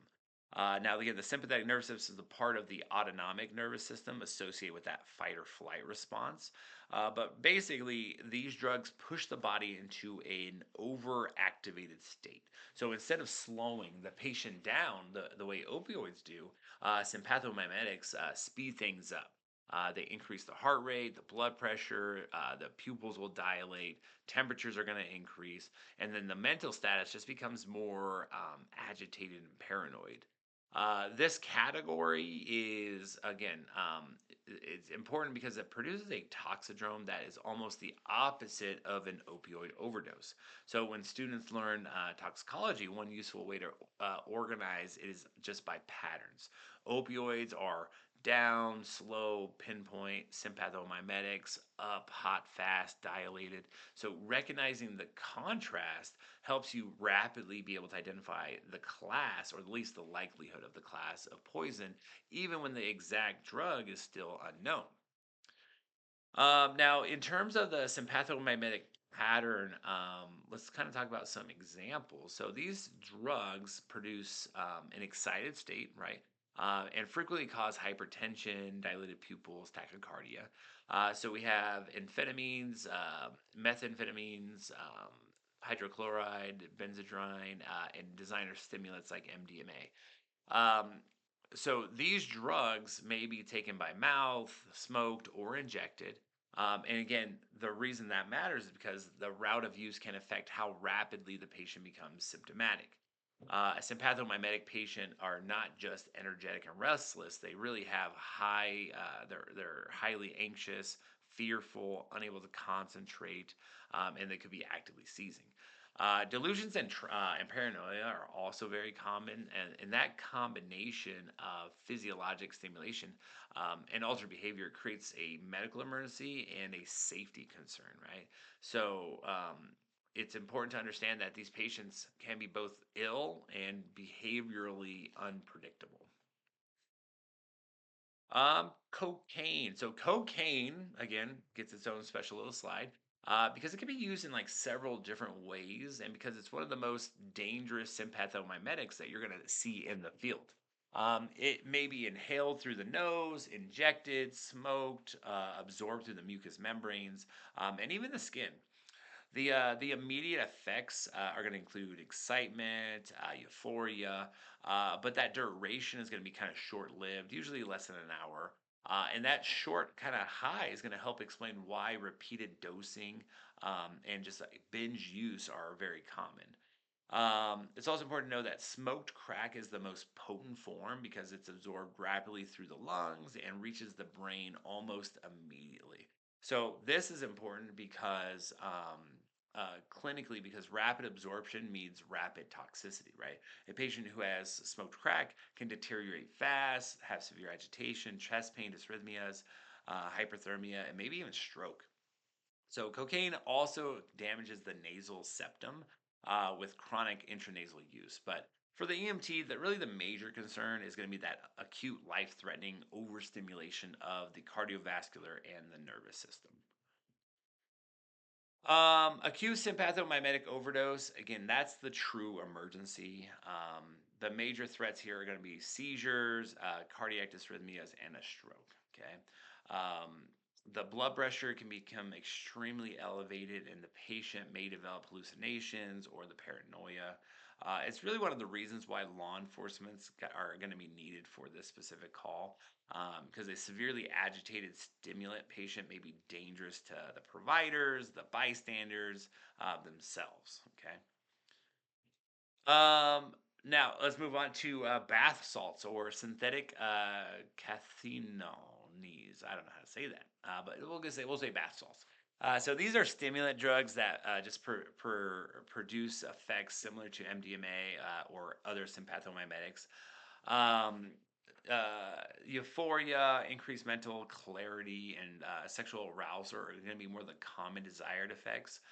Most users are going to snort or insufflate the powder nasally, and the effects actually can last as long as 48 hours. The long duration is more important because it means the patient may remain symptomatic, agitated, psychotic far longer than with some other stimulants. Now, although the street name sounds kind of harmless, these drugs are not, right? They are unpredictable, often chemically variable, and can produce prolonged behavior and physiologic instability. Now, the adverse effects of bath salts reflect both stimulant toxicity and altered mental status. You could have teeth grinding, appetite loss, muscle twitching, lip smacking, confusion, hallucinations, paranoia. The list goes on and on and on. But that combination tells you that these patients may present with both medical instability and just profound behavioral disturbances, right? The recommended field approach for this one is to keep the patient calm, minimize stimulation, and just transport. It's also worth noting to consider ALS assistance because some of these patients may require that chemical restraint or just more advanced monitoring to facilitate safe transport. As an EMT student, it's just important to understand that bath salts are a useful example of why toxidromes matter more than just brand names. So even if you don't know the exact compound that's being involved, the patient may present like a prolonged sympathomimetic overdose with psychosis, agitation, and tachycardia. So again, your job is to recognize the pattern, protect the patient and your crew, and then move the patient towards definitive care. Marijuana. So, marijuana is one of the most commonly used psychoactive substances. Um, and its active chemical is THC. Okay. The typical effects: euphoria, relaxation, drowsiness, along with impaired short term memory and the reduced ability to perform complex thinking. Now, some patients may progress to depression or confusions. The important aspect here is that marijuana does affect mental status and it can impair judgment, it can impair coordination, situational awareness. Okay, so it's really easy to dismiss marijuana exposure as just a minor thing. But again, the big clinical picture varies depending on the dose, the route, the age, and again, whether other substances were involved.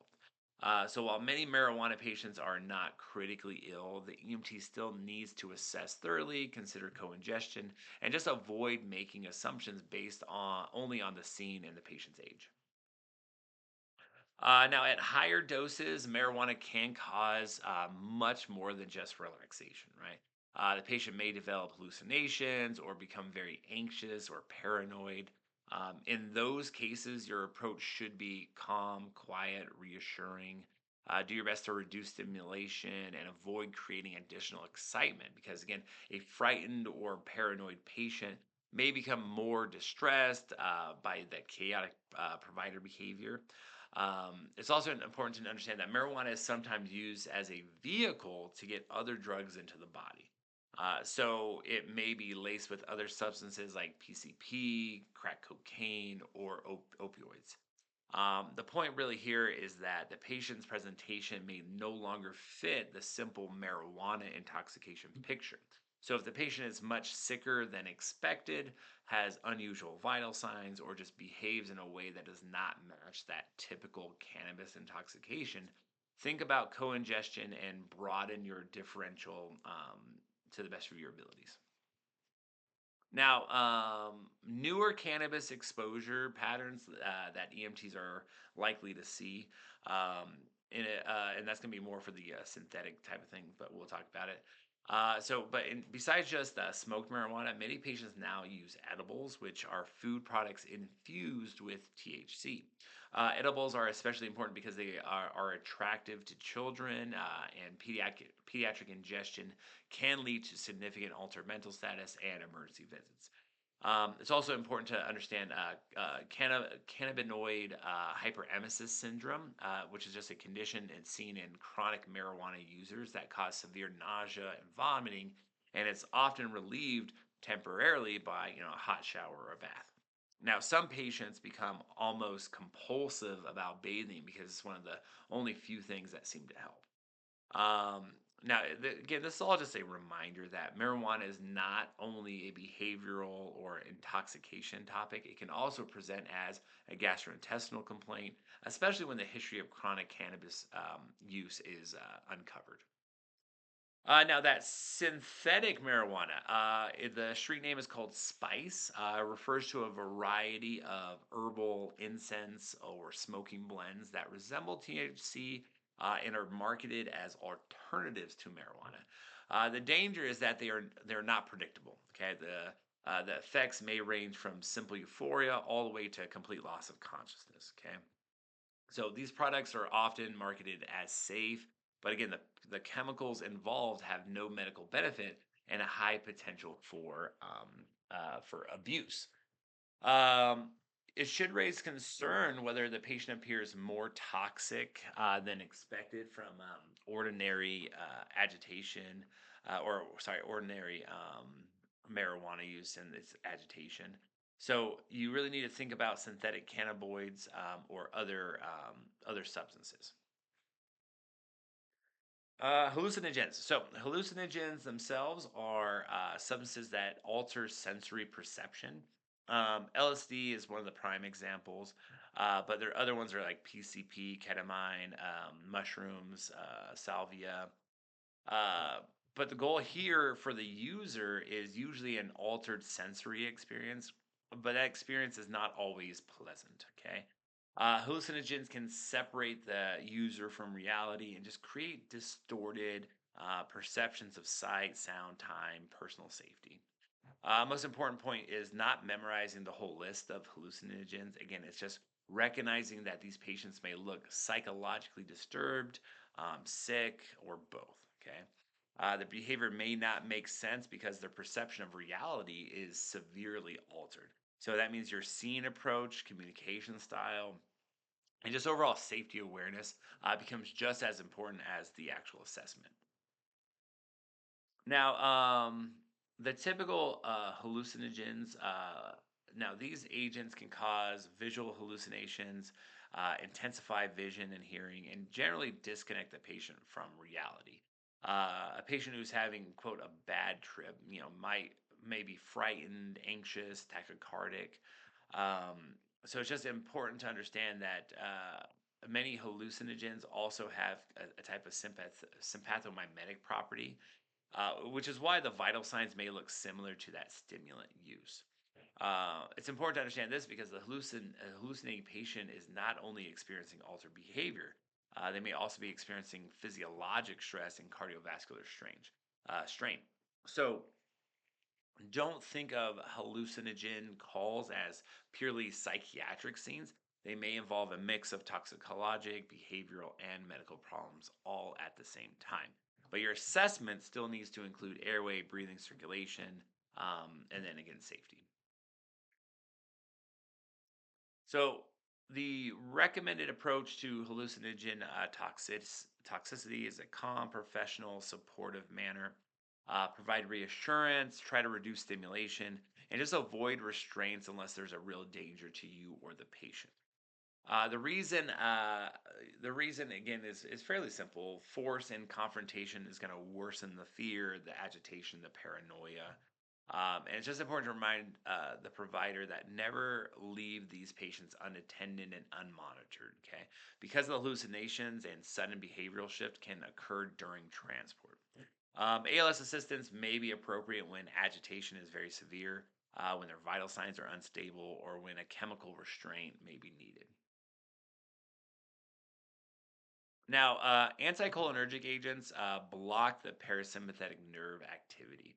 Okay, and the classic clinical picture here is captured by the well-known phrase: "hot as a hare, blind as a bat, dry as a bone, red as a beet, and mad as a hatter."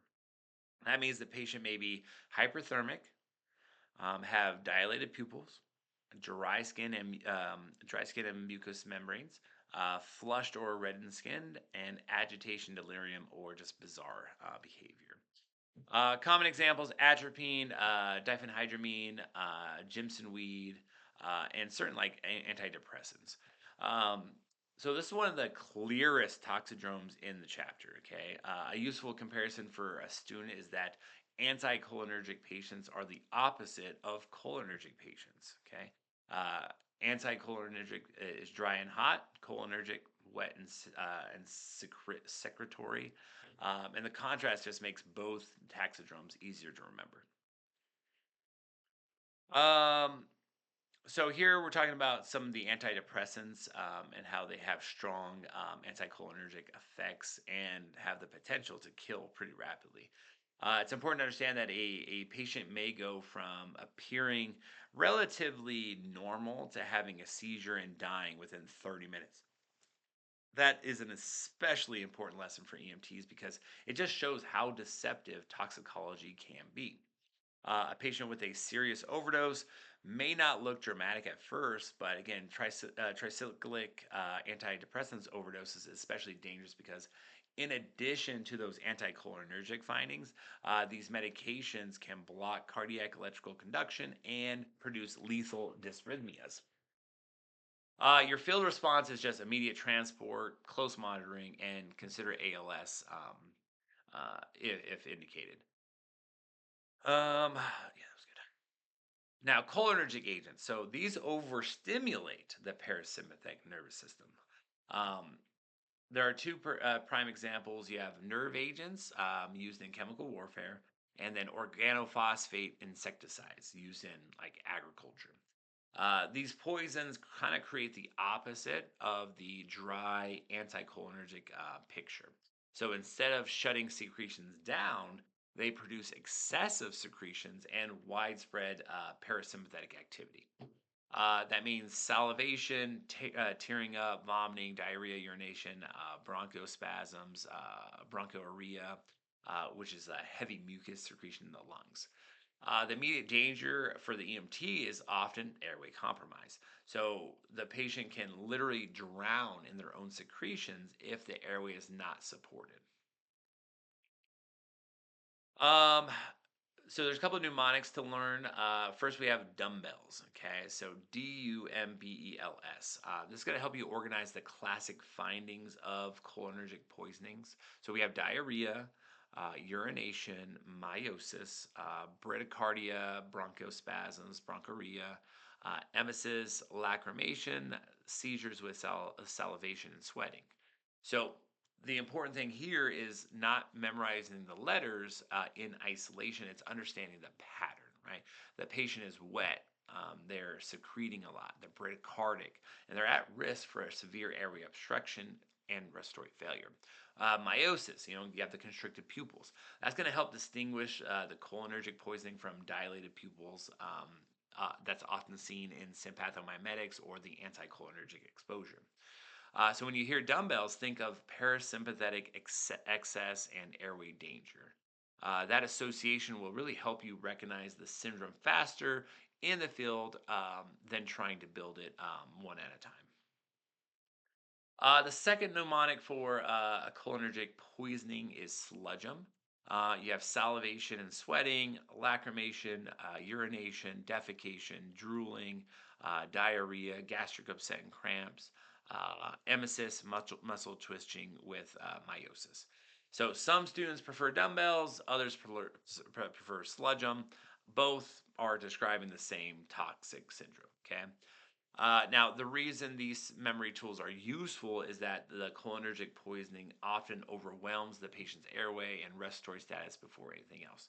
So the patient is pouring out secretions. There may be wheezing, maybe bradycardic, and again, they just may progress to seizures to eventual collapse. Now, this slide gives you the most important operational rule for cholinergic poisonings, and that's just avoid exposing yourself. Okay, because these agents may remain on the patient's skin, clothing, decon may take priority over that immediate transport decision. In many jurisdictions, the hazmat team is going to perform decontamination and contain that chemical.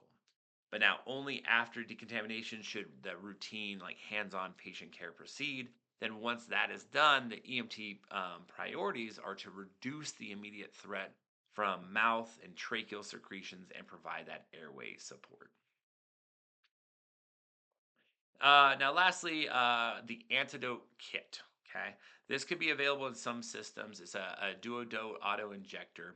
Um, it's important to understand that for EMT students that this is not casual field medication use. It's a specialized auto injector that contains atropine. And in the context of this chapter, it's discussed as a responder self treatment option when there's a known nerve agent. Okay, um, so it's there to as an antidote for the actual rescuer, for yourself. Okay, not for the patient. The atropine helps dry secretions, and then there's also something called pralidoxamine, which helps reverse the nerve agent's effects on the nerve system. But even with antidotes, your core priorities don't change. Their patient still needs decontamination, suction, airway support, oxygen, and rapid transport. Just the overall lesson here is that the antidotes are important, but in toxicology, they never replace safety and aggressive supportive care. So now moving on to just random miscellaneous drugs. Um, These ones can easily be underestimated because it does not sound like a classic street drug section, right? So miscellaneous drugs include like common prescription medications, just that can become highly dangerous in overdose. Okay, cardiac medications are a big example. Um, these specific overdoses may be accidental or intentional, and two high risk groups are going to be older individuals and children. Children may swallow a grandparent's medication thinking it's candy. The older adult may accidentally take an extra dose because they forgot they already took it. So these are just important teaching examples because again, it should remind us that toxicology is often a household emergency, not a drug abuse emergency. Any medication powerful enough to treat the heart can also be powerful enough to seriously harm the patient in overdose. Um, it's all about uncertainty, okay? The signs and symptoms of a cardiac medication overdose just depends on the exact medication involved. So you can't just assume every patient will present the same exact way. Some of the drugs can cause bleeding, some can produce serious dysrhythmias, some unconsciousness, and some can lead to cardiac arrest. So that's really why the slide just emphasizes contacting poison control as soon as possible. Now, um, in the pre-hospital setting, you may not know whether the patient took a beta blocker, calcium channel blocker, anticoagulant, but the poison center can help guide the significance of the exposure. So just try to avoid guessing. Just gather containers, pill bottles, medication lists, witness information, support the patient's ABCs, and then get expert assistance. Um, Aspirin poisoning is a high yield EMT topic. Aspirin's very common, it's familiar, it's potentially lethal. Patients may assume that because aspirin is over the counter, it's automatically safe to take in large amounts. But obviously, that's not true. Classic early findings: nausea, vomiting, hyperventilation, ringing in the ears, we call that tinnitus. Aspirin poisoning can occur acutely from a large ingestion or chronically from just repeated excessive dosing. The hyperventilation is important because it may be one of the earliest clues that it's more than just an upset stomach. For the EMT, it just reminds us that the common medications can still produce major toxicologic emergencies. And again, you should take the same serious approach you would take with any other overdose. As the aspirin toxicity worsens, the patient again may move beyond just being having an upset stomach into more of a systemic issue. Anxiety, confusion, tachypnea, hyperthermia, seizures. Tachypnea is abnormal rapid breathing, and hyperthermia just means abnormally elevated blood temperature. But those findings just tell you that the poisoning is now affecting overall metabolism and neurologic function, not just the stomach, right? Now, in the field, a patient like this requires transport, monitoring, and just continued reassessment because, again, they can easily deteriorate fairly quick. Um, Aspirin overdose may look non-specific at first, but the combination of vomiting, rapid breathing, confusing, and that tinnitus that really should point you in the direction of acetylsilic toxicity. Now, two very important poisoning topics: acetaminophen and alcohols. Okay. Now, acetaminophen overdose is common, and again, it's dangerous because the early symptoms may be mild or misleading, while liver injury develops much later. It's important to understand that liver failure may not become obvious for days, which is why scene investigation again is so important. An empty bottle may save a patient's life if it leads to an early antidote treatment at the hospital. Now, the second part of the slide is addresses methyl alcohol or ethylene glycol. Now, these toxic alcohols can initially make a patient seem simply intoxicated, but untreated, they lead to severe tachypnea, blindness, renal failure, and potentially death. So even though they might be normal looking household over the counter substances, they can create that delayed catastrophic poisonings. So, again, a careful history gathering, assessment, and rapid transport are the key elements. Food poisoning. Now, food poisoning is, again, as you would expect, caused by food that is contaminated by bacteria. Okay, so even when the food looks normal and doesn't smell spoiled, um, the old term poisoning may still appear in like conversation. Unlikely, but what matters clinically is just understanding that there are two broad mechanisms. Okay, in one type, the organism itself causes disease after it's ingested. The other type, the organism produces toxins in the food, and those toxins cause illness when the food is eaten. Okay. Now, that distinction matters because the timing and presentation could be different. For EMT students, this slide is really about avoiding the oversimplification. Not every patient with vomiting and diarrhea has the same cause, and not every food related illness is just a mild, like stomach issue. Some foodborne illnesses can become severe, especially when dehydration, respiratory issues, or neurologic symptoms start to develop.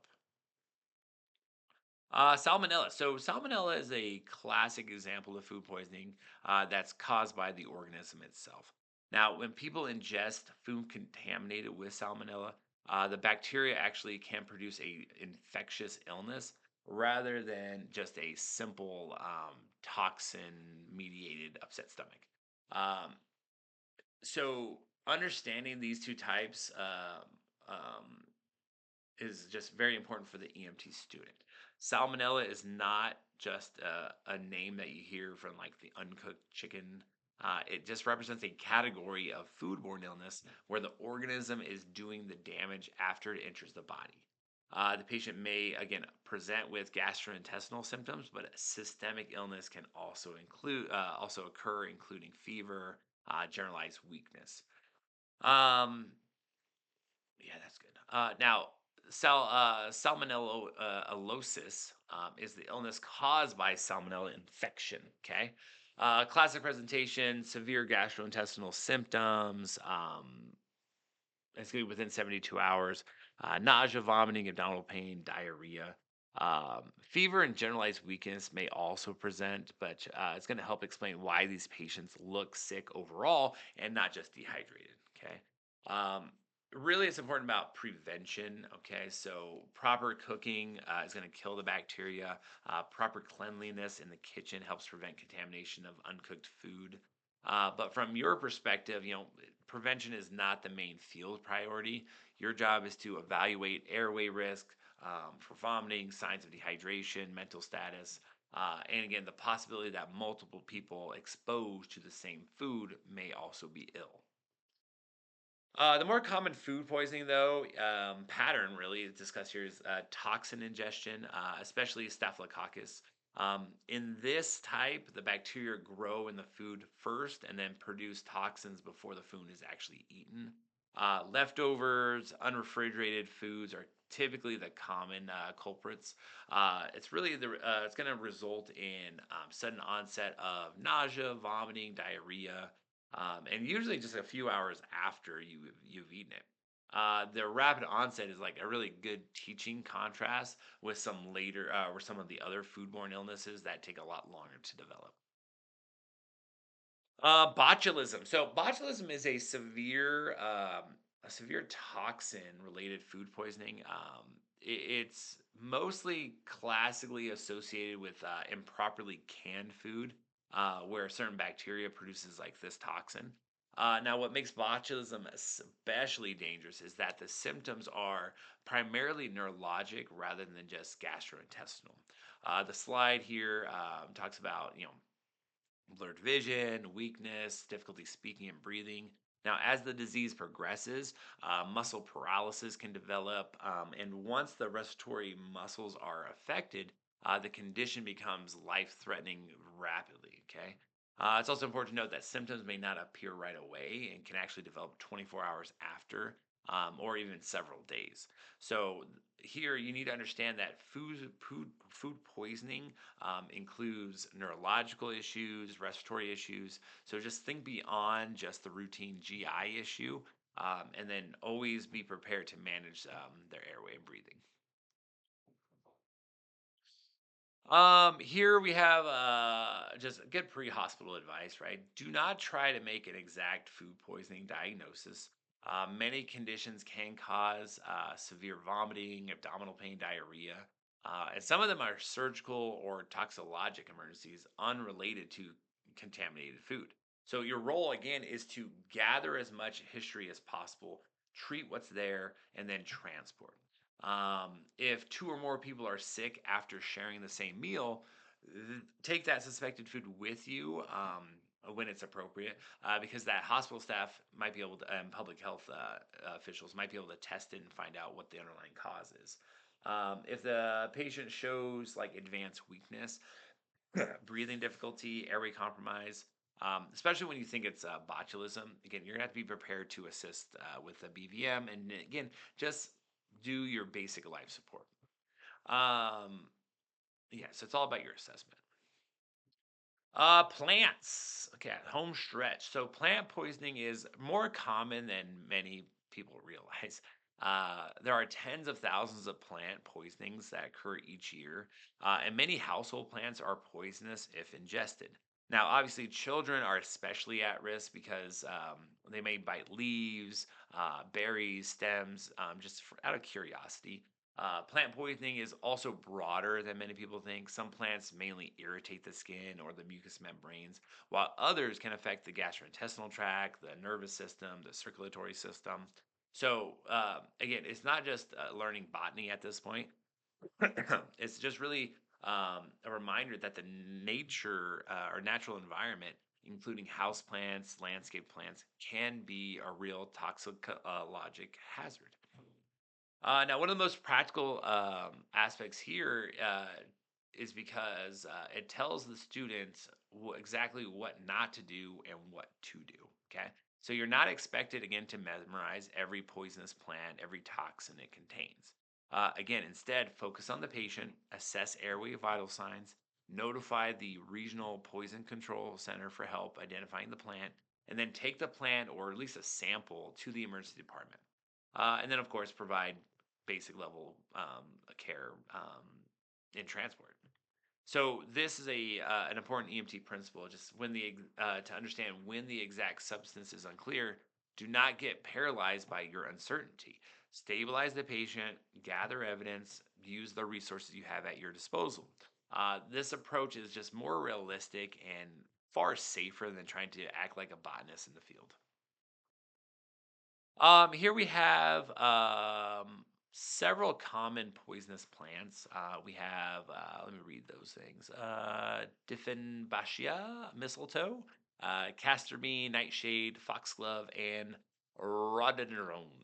The purpose of this is really just again, we're not trying to memorize it. It's just look at all these different outdoor plants, and they all have a potential for a toxic event. Okay. Um, it yeah, that's pretty much all it comes down to. Can any plant just don't eat plants you don't know what what it is. Lastly, again, we're just gonna do a continuation. Here we have Jimson weed, death chemist, poison ivy, poison oak, pokeweed, rosary pea, and poison sumac. Now, again, these last two slides just reinforce the important clinical point, right? Plant exposure can produce very different patterns, right? Some plants mainly cause local skin irritation and contact dermatitis, while others can create a huge systemic poisoning. That is why the patient assessment is more important than, again, memorizing plants. Is the problem a rash, vomiting, altered mental status, breathing difficulty? If the airway is threatened, we treat that first. If the exposure history we just don't know, call poison control. Okay, bring a sample of that plant to the emergency department. That approach just closes the chapter, okay, because it returns students to the core toxicologic mindset. Okay, you need to recognize the danger, protect yourself, support XABCs, gather as many clues as you can, and then transport the patient promptly. Okay. That concludes toxicology. This was a long one. I hope you enjoyed, and I will see you next time.